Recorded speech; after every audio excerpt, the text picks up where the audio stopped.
ಇಡೀ ಸ್ಕೂಲ್ ಹುಡುಗರು ನನ್ನ ಕಂಡ್ರೆ ಗದ್ದಿಗೇಶ್ ಮಾಸ್ಟರ್ ಬರ್ತಾ ಇದಾರೆ ಅಂದ್ರೆ ಆ ರೋಡಲ್ಲಿ ನನ್ನ ಎದುರಿಗೆ ಯಾರು ಬರೋದಲ್ಲ. ಸಂಧಿ ಮೂಲಿಗೆ ಓದ್ಕೊಂಡು ಪೇರೆಂಟ್ಸ್ ಎಲ್ಲ ಬಂದು ಹೇಳೋರು, ಸರ್ ನೀವು ಅದೇನ್ ಮಾಡಿದ್ರೇನೋ ನಮ್ಮ ಹುಡುಗರಿಗೆ ಏನು ಹೇಳೋದೇ ಬೇಡ, ನಾವು ಮನೇಲಿ ಅವರೇ ಕೂತ್ಕೊಂಡು ಓದ್ ಕೇಳ್ತಾರೆ.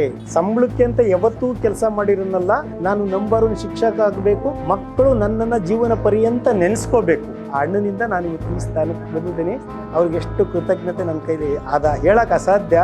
ಆದರೂ ಕೃತಜ್ಞತೆಯನ್ನು ನಮ್ಮ ಅಣ್ಣನಿಗೆ ನಾನು ಸಲ್ಲಿಸ್ತೇನೆ. ಯಾವುದೇ ಆಫೀಸರ್ ಬಂದರೆ ಮಕ್ಕಳಿಗೆ ನೀ ಏನನ್ನ ಕಲಿಸಿದಿ ಅನ್ನೋದನ್ನ ಇನ್ಸ್ಪೆಕ್ಷನ್ ಮಾಡಬೇಕೇ ವಿನಃ ರೆಕಾರ್ಡ್ ಏನಿಟ್ಟಿದೀಯಾ ಅನ್ನೋದು ಇನ್ಸ್ಪೆಕ್ಷನ್ ಮಾಡೋದಲ್ಲ. ಮಾರ್ಕ್ಸ್ ಕಾರ್ಡ್ ಕೊಡೋ ಫ್ಯಾಕ್ಟ್ರಿ ಥರ ಆಗೋಯ್ತಿದ್ದು. ವಿದ್ಯೆ ಅಲ್ಲ ಕೊಡ್ತಾ ಇರೋದು ಮಕ್ಕಳಿಗೆ, ಮಾರ್ಕ್ಸ್ ಕಾರ್ಡ್ ಕೊಡುವ ಫ್ಯಾಕ್ಟ್ರಿ. ನಾವು ಅದು ಹಂಗೆಲ್ಲ. ಕ್ವಶನ್ ಪೇಪರ್ ಹೇಗಿರುತ್ತೆ ಅನ್ನೋದನ್ನ ಈವನ್ ಶಿಕ್ಷಕರಿಗೂ ಹೇಳ್ತಿರ್ಲಿಲ್ಲ. ಯಾವ ಥರ ಇರುತ್ತೆ ಕ್ವಶನ್ ಪೇಪರ್ ಮಾದರಿ, ಯಾವ ಪಾಠದಲ್ಲಿ ಎಷ್ಟು ಮಾರ್ಕ್ಸ್ ಹೇಳ್ತಾರೆ. ಯಾಕೆ ಹೇಳ್ಬೇಕದು? ಎಲ್ಲದೂ ಪಾಠ ಮಾಡಿ. ವ್ಯವಸ್ಥೆ ಹಾಳಾಗಕ್ಕೆ ಮುಖ್ಯ ಕಾರಣನೇ ಪೋಷಕರು. ಶಿಕ್ಷಣದ ವ್ಯವಸ್ಥೆ ಹಾಳಾಗಿದ್ದೇ ಪೋಷಕರಿಂದ. ತುಂಬ ಪ್ರೀತಿಯಿಂದ ಅತ್ಯಂತ ಸಂತೋಷವಾಗಿ ನಾನು ಶಿಕ್ಷಕ ವೃತ್ತಿಯನ್ನ ಮಾಡಿದ್ದು.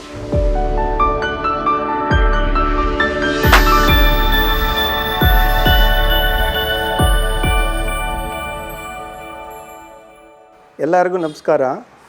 ನನ್ನ ಹೆಸರು ಗದ್ದಿಗೇಶ್ ಪಾಲ್ದಾರ್ ಗೌಡ್ರು ಅಂತ. ನಮ್ಮ ಸ್ವಂತ ಊರು ಬಂದು ಯರಗನಾಳ ಗ್ರಾಮ, ಹೊನ್ನಾಳಿ ತಾಲೂಕು, ಶಿವಮೊಗ್ಗ ಜಿಲ್ಲೆ. ಹಾಲಿ ನಾನು ನಿವೃತ್ತ ಉಪನ್ಯಾಸಕನಾಗಿದ್ದೇನೆ. ನನ್ನ ವೃತ್ತಿ ಜೀವನ ಸುಮಾರು 25 ವರ್ಷ ಪ್ರೌಢಶಾಲಾ ಸಹ ಶಿಕ್ಷಕನಾಗಿ ಹಾಗೂ 10 ವರ್ಷ ಗಣಿತಶಾಸ್ತ್ರ ಉಪನ್ಯಾಸಕನಾಗಿ ಸರ್ಕಾರಿ ಶಾಲೆ ಹಾಗೂ ಸರ್ಕಾರಿ ಕಾಲೇಜಿನಲ್ಲಿ ಸೇವೆಯನ್ನು ಸಲ್ಲಿಸಿರುತ್ತೇನೆ. ಒಟ್ಟಾರೆಯಾಗಿ 35 ವರ್ಷ ಟೀಚಿಂಗ್ ಪ್ರೊಫೆಷನ್. ನಮ್ಮ ಬಾಲ್ಯದಲ್ಲಿ ಅಂದರೆ ಹೆಚ್ಚು ಕಮ್ಮಿ ಸ್ವಲ್ಪ ನಮ್ಮದು ಬಡತನದ ಜೀವನನೇ. ಅಲ್ಲಿ ದುಡ್ಡಿಗೆ ಬರ ಇತ್ತು, ಆದರೆ ಪ್ರೀತಿ ತುಂಬ ರಿಚ್ ಆಗಿತ್ತು. ಪ್ರೀತಿಗೆ ಬರ ಇರಲಿಲ್ಲ. ನಾವೆಲ್ಲ ಒಟ್ಟಾಗೇ ಇದ್ವಿ. 2 ಅಣ್ಣಂದರು, 1 ತಮ್ಮ, 2 ಅಕ್ಕಂದರು, ಅಪ್ಪ ಅಮ್ಮ ಎಲ್ಲ ಒಟ್ಟಾಗಿ ಇದ್ದದ್ದು. ಬಾಲ್ಯ ಜೀವನದಲ್ಲಿ ಅಂದರೆ ನಾನು ಪ್ರಾಥಮಿಕ ಶಾಲೆಯಲ್ಲಿ ಸುಮಾರು 1975ರವರೆಗೂ ಪ್ರಾಥಮಿಕ ಶಾಲೆಯಲ್ಲಿ ಓದಿದ್ದು. ಅಲ್ಲಿ ಹೇಗೆ ಅಂದರೆ ನಮ್ಮದು ಆಟ ಆಡೋದಕ್ಕೆ ಹೆಚ್ಚು ನಮ್ಮ ಮನೇಲಿ ಕಳಿಸ್ತಿರ್ಲಿಲ್ಲ. ಮನೆಯಲ್ಲಿ ಏನಾದರೂ ಕೆಲಸ ಮಾಡಬೇಕು, ಆಮೇಲೆ ಸ್ಕೂಲಿಗೆ ಹೋಗಬೇಕು.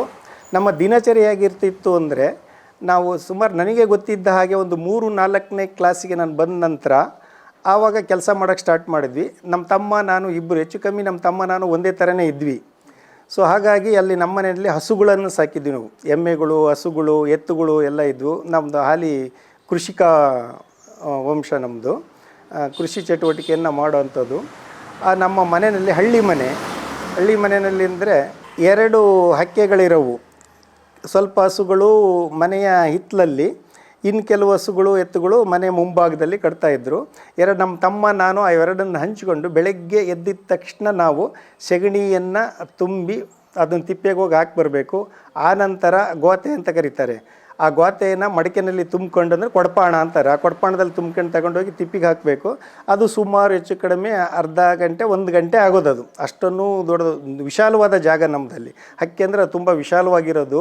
ಸೊ ಹಾಗಾಗಿ ಅದು ಹೆಚ್ಚು ಕಮ್ಮಿ 1 ಅವರ್ ಕೆಲಸ ಆಗಿರೋದು. ಅದಾದ ನಂತರ ಕೈ ಕಾಲು ಮುಖ ಎಲ್ಲ ತೊಳ್ಕೊಂಡು ಬಂದರೆ ಆವಾಗ ಕಾಫಿ ಮಾಡಿದರೆ ಕಾಫಿ, ಟೀ ಮಾಡಿದರೆ ಟೀ ಕೊಡೋರು. ಅದನ್ನು ಕುಡಿದು ಆನಂತರ ನಾವು ಕುಡುಗೋಲು ಹಗ್ಗ ತಗೊಂಡು ಮೇವಿಗೆ ಹೋಗಬೇಕು. ಹಸುಗಳಿಗೆ ಮೇವು ತರೋದಕ್ಕೆ ಹೋಗಬೇಕು. ಮೇವಿಗೆ ಹೋದಾಗ ಅದು ಸುಮಾರು 1.5 ರಿಂದ 2 ಕಿಲೋಮೀಟ್ರ್ ದೂರದಲ್ಲಿ ಹೋಗಬೇಕು. ಆ ಬದುಗಳಲ್ಲಿ ಮೇವು ಬೆಳೆದಿರುತ್ತೆ. ಒಂದು ಅಡಿ ಇಷ್ಟೆಲ್ಲ ಬೆಳೆದಿರೋ, 1.5 ಅಡಿ ಎಷ್ಟು ಉದ್ದ. ಅದನ್ನು ಕೊಯ್ಕೊಂಡು ಆ ಕೊಯ್ಯುವಾಗ ನಮಗೆ ಸ್ಕೂಲಿಗೆ ಹೋಗೋಕ್ಕೆ ಟೈಮ್ ಆಗುತ್ತೆ ಅಂತಂದು ಭಾಳ ಬೇಗ ಮೇವನ್ನು ಕೊಯ್ಯಕ್ಕೆ ಹೋಗ್ತಾಯಿದ್ವಿ. ಆ ಕೊಯ್ಯುವಾಗ ಸುಮಾರು ಸಾರಿ ನಾವು ಕೈಗಳನ್ನು ಕುಯ್ಕೊಂಡು ರಕ್ತ ಸುರಿಯೋದು. ಆದರೂ ಅದರಲ್ಲೇ ನಾವು ಮೇವು ಕೊಯ್ಕೊಂಡು ಅದು ಹೊರೆ ಅಂತ ಕಟ್ಕೊಂತೀವಿ. ಹೊರೆ ಕಟ್ಕೊಂಡು ಬಂದು ಹೊರೆ ಹಾಕಿ ಆಮೇಲೆ ಕೈಕಾಲು ಮುಖ ತೊಳ್ಕೊಂಡು ಊಟ ಕೊಡ್ತಾರೆ. ಅವಾಗ ಊಟಕ್ಕೆ ರೊಟ್ಟಿ, ನಮ್ಮದು ಮುಖ್ಯವಾದ ಆಹಾರ ರೊಟ್ಟಿ ಮಾಡೋದು. ಆ ರೊಟ್ಟಿ ಕೊಡೋರು. ಆ ರೊಟ್ಟಿ ತಿಂದ್ಕೊಂಡು ಹೋಗಬೇಕು. ಅವು ನಮ್ಮ ಪರಿಸ್ಥಿತಿ ಹೇಗಿರೋದು ಅಂದರೆ, ಆ ಹೊರೆ ಹೊತ್ಕೊಂಡು ಬಂದಾಗ ಕತ್ತು ಹೀಗೆ ಹಿಡ್ಕೊಂಡು ಬಿಟ್ಟಿರೋದು. ಹಿಂಗೆ ತಿರ್ಗ್ಸಾಕ ಇಡೀ ಬಾಡಿನೇ ನಾವು ಟರ್ನ್ ಮಾಡಬೇಕಿತ್ತು. ಆ ಥರ ಇರೋದು. ಒಂದು ಅರ್ಧ ಗಂಟೆ ನಮಗೆ ಕತ್ತನ್ನು ತಿರ್ಗ್ಸೋಕ್ಕಾಗ್ತಿರ್ಲಿಲ್ಲ. ಆ ರೀತಿ ಕತ್ತು ಕುತ್ಕೊಂಡು ಹೋಗಿಬಿಡೋದು ಆ ಭಾರಕ್ಕೆ. ಸೊ ಆಮೇಲೆ ಅದನ್ನು ಫ್ರೀ ಮಾಡ್ಕೊಂಡು ಅರ್ಧ ಗಂಟೆ ಫ್ರೀ ಆಗಿರೋದು. ಅದು ಊಟ ಮಾಡಿಬಿಟ್ಟು ಸ್ಕೂಲಿಗೆ ಹೋಗ್ತಾಯಿದ್ವಿ. ಸ್ಕೂಲಲ್ಲಿ ಹೋಗಿ ಅವಾಗೇನು ಈ ಥರದಲ್ಲಿ ಬರೀ ಓದು ಆ ಥರ ಏನಿರಲಿಲ್ಲ. ಎಕ್ಸಾಮ್ ಪರ್ಪಸ್ಗೆ ಅಂತ ಓದೋದಿರಲಿಲ್ಲ. ಪ್ರಾಥಮಿಕ ಶಾಲೆಯಲ್ಲಿ ಅಂತ ಏನು ನಮಗೆ ಕಷ್ಟ ಆಗ್ತಿರ್ಲಿಲ್ಲ. ಚೆನ್ನಾಗಿ ಪಾಠ ಹೇಳ್ಕೊಡೋರು, ಚೆನ್ನಾಗಿ ಕಲಿತಾ ಇದ್ವಿ. ಓದೋದ್ರಲ್ಲಿ ಏನು ನಾವು ಹಿಂದೆ ಚೆನ್ನಾಗೇ ಇದ್ವಿ. ಆಮೇಲೆ ಸಾಯಂಕಾಲ ಬಂದ ಮೇಲೂ ಮತ್ತೆ ಹೊಲಕ್ಕೆ ಹೋಗಬೇಕು. ಮತ್ತೆ ಮೇವು ತರೋದಿದ್ದರೆ ಮೇವು ತರೋದು, ಇಲ್ಲ ಅದು ಸೀಸನ್ ಇದ್ದ ಹಾಗೆ. ಬೇಸಿಗೆ ಕಾಲದಲ್ಲಾದರೆ ಬಿಳಿಜೋಳ ಗೋಧಿ ಇದೆಲ್ಲ ಬೆಳಿತೀವಿ. ಅವು ಬೆಳೆಯುವಾಗ ಗಿಳಿಗಳು ಅವೆಲ್ಲ ಬರ್ತವೆ, ಹಕ್ಕಿ ಓಡಿಸ್ಬೇಕಲ್ಲಿ, ಡಬ್ಬ ತಗೊಂಡು ಶಬ್ದ ಮಾಡ್ಕೊಂತ ಹೋಗಬೇಕು, ಆ ಥರದ್ದೆಲ್ಲ ಮಾಡೋದಕ್ಕೆ ಹೋಗಬೇಕು. ಇಲ್ಲ ಅಂದರೆ ಮಳೆಗಾಲದಲ್ಲಿ ಏನಾದ್ರು ಇದಿರುತ್ತೆ. ಆಮೇಲೆ ಶನಿವಾರ ಭಾನುವಾರ ನಮಗೆ ಮನೆಯಲ್ಲೇ ಇರ್ತಲೇ ಇರಲಿಲ್ಲ. ಮೆಣಸಿನ ಗಿಡ ಜಾಸ್ತಿ ನಾವು ಮೆಣಸಿನ ಹಣ್ಣನ್ನು ಜಾಸ್ತಿ ಬೆಳೀತಾ ಇದ್ದದ್ದು ನಮ್ಮೂರ ಕಡೆ, ಕಪ್ಪು ಮಣ್ಣು. ಸೊ ನಾವು ಕೂಲಿಗೆ ಹೋಗಬೇಕು. ನಮ್ಮ ಹೊಲದಲ್ಲಿ ಇಲ್ಲ ಅಂದರೆ ಬೇರೆಯವ್ರ ಹೊಲಕ್ಕೆ ಹೋಗ್ತಾಯಿದ್ವಿ. ಒಂದು ವಾರ ಏನಾದ್ರು ನಮ್ಮ ಹೊಲ ಇದ್ದರೆ ನಮ್ಮ ಹೊಲದಕ್ಕೇ ಬೇರೆಯವರು ಕೂಲಿಯರು ಬರೋರು, ಬಂದುಬಿಟ್ಟು ಹಣ್ಣು ಬಿಡ್ಸಕ್ಕೆ ಹೋಗ್ತಾಯಿದ್ವಿ ಮೆಣಸಿನ ಹಣ್ಣನ್ನು. ಇಲ್ಲಾಂದರೆ ಬೇರೆ ಹೊಲಕ್ಕೆ ಹೋಗೋದು. ಆವಾಗ ನಾವು ಚಿಕ್ಕ ಹುಡ್ರಿರುವಾಗ ಒಂದು ಸಾಲು ಹಿಡ್ಕೊಂಡು ಬಿಡಿಸ್ತಾ ಇದ್ವಿ. ಆವಾಗ ನಮಗೆ 4 ಆಣೆ ಕೂಲಿ ಕೊಡೋರು. ಸ್ವಲ್ಪ ದೊಡ್ಡವರಾದ್ಮೇಲೆ 2 ಸಾಲು ಹಿಡ್ಕೊಂಡು ಬಿಡಿಸಿದ್ರೆ 8 ಆಣೆ ಕೂಲಿ ಇತ್ತು ಅವಾಗ. ಆವಾಗಿಂದ 8 ಆಣೆ ಅಂದರೆ ಆವಾಗ ಒಂದು ಸೇರು ಜೋಳನೇ 8 ಆಣೆಗೆ ಬರೋದು. ಅವಾಗ ಒಬ್ಬ ಒಂದು ಸೇರು ಜೋಳ ಬರುತ್ತೆ ಅಂತಂದು ಅಕ್ಕಿ ಎಲ್ಲ ₹1.80 ಕೊಟ್ಟರೆ 1 ಕೆಜಿ ಅಕ್ಕಿ ಬರೋದು, ಫಸ್ಟ್ ಕ್ಲಾಸ್ ಅಕ್ಕಿ. ಈ ಥರದ ಜೀವನ ಇತ್ತು. ಹೆಚ್ಚಾಗಿ ನಾವು ಆಟ ಆಡೋಕ್ಕಂತೂ ಹೋಗ್ತಿರ್ಲಿಲ್ಲ. ಸ್ಕೂಲ್ ಬಿಟ್ಟ ತಕ್ಷಣ ನಾವು ಮನೆಗೆ ಬರ್ತಾಯಿದ್ವಿ. ಅಲ್ಲಿ ನಮ್ಮ ಪ್ರೈಮರಿ ಸ್ಕೂಲಲ್ಲಿ ಒಬ್ಬ PT ಮಾಸ್ಟ್ರು ಅಂತ ಇದ್ದರು, ನ್ಯಾಮತಿಯಿಂದ ಬರೋರು ನಮ್ಮೂರಿಗೆ. ಸೊ ಅವರು ಮಕ್ಕಳು ಆಡಬೇಕು ಅನ್ನೋದು ಅವ್ರ ಉದ್ದೇಶ, ಆಟ ಆಡಬೇಕು ಅಂತ. ಸ್ಕೂಲ್ ಬಿಟ್ಟ ಮೇಲೆ ನಾವು ನಮ್ಮ ತಮ್ಮ ನಾನು ಸ್ಕೂಲ್ ಬಿಟ್ಟ ತಕ್ಷಣ ನಮಗೆ ಕೆಲಸ ಇರೋದ್ರಿಂದ ನಾವು ಮನೆಗೆ ಬಂದುಬಿಡ್ತಾಯಿದ್ವಿ, ಆಟ ಆಡೋಕ್ಕೆ ಹೋಗ್ತಿರ್ಲಿಲ್ಲ. ಅವರು ನೆಕ್ಸ್ಟ್ ಡೇ ಬಂದು ಒಂದು ಹುಡುಗನಿಗೆ ಲೀಡ್ರ್ ಮಾಡಿದ್ರು, ಅವನ ಹೆಸರು ಕೊಡೋನು, ಯಾರ್ಯಾರು ಆಟ ಆಡಿಲ್ಲ ಅವ್ರ ಮೇಷು ಇದ್ದಾಡಿಸ್ತಿರ್ಲಿಲ್ಲ. ಅವರು ಸೈಕಲ್ ತೊಗೊಂಡು ಅವ್ರ ಊರಿಗೆ ನ್ಯಾಮತಿಗೆ ಹೋಗಿಬಿಡೋರು. ನಾವು ಮಾತ್ರ ಆಟ ಆಡ್ಕೊಂಡು ಮನೆಗೆ ಹೋಗಬೇಕು, 1 ಅವರ್ ಆಟ ಆಡ್ಕೊಂಡು ಮನೆಗೆ ಹೋಗಬೇಕು ಅಂತ ಹೇಳೋರು ಅವರು. ಆವಾಗ 5 ಗಂಟೆ ತನಕ ಇರೋದು ಸ್ಕೂಲು. 5ರಿಂದ 6 ಗಂಟೆವರೆಗೂ ನಾವು ಆಟ ಆಡಬೇಕಿತ್ತು. ಆಟ ಆಡಿ ನೆಕ್ಸ್ಟ್ ಡೇ ಅವ್ರು ಬಂದು ಹೊಡಿಯೋರು ನಮಗೆ. ಯಾಕೆ ನೀವು ಹೋಗಿದ್ರಿ ಅಂದರೆ, ಇಲ್ಲಿ ಮನೆಯಲ್ಲಿ ಕೆಲಸಕ್ಕೆ ಕರೀತಾರೆ, ಅವರು ಆಟ ಆಡಲಿಲ್ಲ ಅಂದರೆ ಹೊಡಿತಾರೆ. ಈಗ ಮನೆಗೆ ಹೇಳಿದರು ಇವ್ರು ಬಂದು ಆವಾಗ ಹೆಂಗೆ ನಮ್ಮ ಪೇರೆಂಟ್ಸು ಅಂದರೆ ಶಿಕ್ಷಕರನ್ನ ಕೇಳೋದು ಹೇಳೋದು ಅದೆಲ್ಲ ಇಲ್ಲ ಅವರಿಗೆ.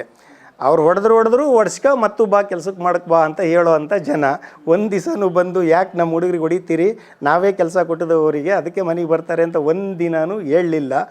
ಆಮೇಲೆ ಸ್ವಲ್ಪ ನಾವು 5-6ನೇ ಕ್ಲಾಸಿಗೆ ಬಂದಾಗ ನಮ್ಮ ಬ್ರದರು ನಮ್ಮ ಜೊತೆಗೆ ಓದ್ತಿರ್ಲಿಲ್ಲ. ಅವರು ಚಿಕ್ಕವರಿರುವಾಗಲೇ ನಮ್ಮ ಸನ್ಯಾಸಿ ಕೋಡ್ಮೆಗ್ಗಿ ಅಂತ ನಮ್ಮ ದೊಡ್ಡಮ್ಮರ ಮನೆ ಇತ್ತು, ಅಲ್ಲಿ ಓದೋದಕ್ಕೆ ಬಿಟ್ಟಿದ್ದರು.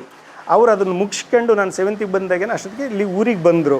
ಆವಾಗ ಈ ಥರ ಆಗ್ತಾಯಿದೆ ಅಂತ ಈ ಸಮಸ್ಯೆ ಹೇಳಿದ್ದಕ್ಕೆ ನಮ್ಮ ಅಣ್ಣನೇ ಬಂದು ಆ ಮಾಸ್ಟರನ್ನ ಕೇಳಿದ್ರು. ಅವಾಗ ಏನಂತ, ಸರ್ ನೀವು ಸರಿ ಆಟ ಆಡ್ಸೋಕ್ಕೆ ಬಿಡೋಣ, ನಾವು ಕೆಲಸ ಇದೆ, ನಮ್ಮ ಹುಡುಗರು ಬರ್ತಾ ಇದ್ದಾರೆ, ಅದಕ್ಕೆ ಹೊಡಿತಾ ಇದ್ದೀರಂತೆ ನೀವು, ಮತ್ತು ನೀವು ಇರಬೇಕಲ್ವ ಆಟ ಆಡ್ಸೋದಕ್ಕೆ, ನೀವು ಹುಡುಗರನ್ನೇ ಬಿಟ್ಟು ನೀವು ಮಾತ್ರ ಹೋದರೆ ಹೇಗಿದು ಅಂತ ಎಲ್ಲ ಕೇಳಿದ್ದಕ್ಕೆ ಆವಾಗಿನಿಂದ ಆ ಮಾಸ್ಟರ್ ನಮಗೆ ಹೊಡೆಯೋದು ಬಿಟ್ಟರು. ಇದು ನಮಗೆ ನೆನಪಿರೋ ಅಂಥದ್ದು, ಬಾಲ್ಯದ ಜೀವನದಲ್ಲಿ ನೆನಪಿರೋ ಅಂಥದ್ದು. ಹೆಚ್ಚಾಗಿ ನಾವು ಆಟ ಗೋಲಿ ಆಡ್ತಾಯಿದ್ವಿ. ಇದು ಸಿಗರೇಟ್, ಹನಡಿ ಸಿಗರೇಟು, ಬರ್ಕ್ಲಿ ಸಿಗರೇಟ್ ಅಂತ ಪ್ಯಾಕ್ಗಳು ಬರೋವು, ಅವನು ಸಿಗರೇಟನ್ನು ಸಾಲ ಕಟ್ಟಿಬಿಟ್ಟು ಗೋಲಿನಲ್ಲಿ ಹೊಡೆಯೋದು. ಅವು ಬರ್ಕ್ಲಿ ಸಿಗರೇಟ್ದು ₹10 ಇದ್ದಂಗೆ, ಹನಡಿ ಸಿಗರೇಟು ₹5 ಇದ್ದಂಗೆ, ಒಂದೊಂದು ಹೊಡ್ಕೊಂಡ್ರೆ ಒಂದೊಂದು. ಗೋಲಿನೂ ಅಷ್ಟೇ, ಗೋಲಿನೂ ಒಂದು ಗುಣಿ ಮಾಡಿಬಿಟ್ಟು ಆಟ ಆಡ್ತಾಯಿದ್ವಿ.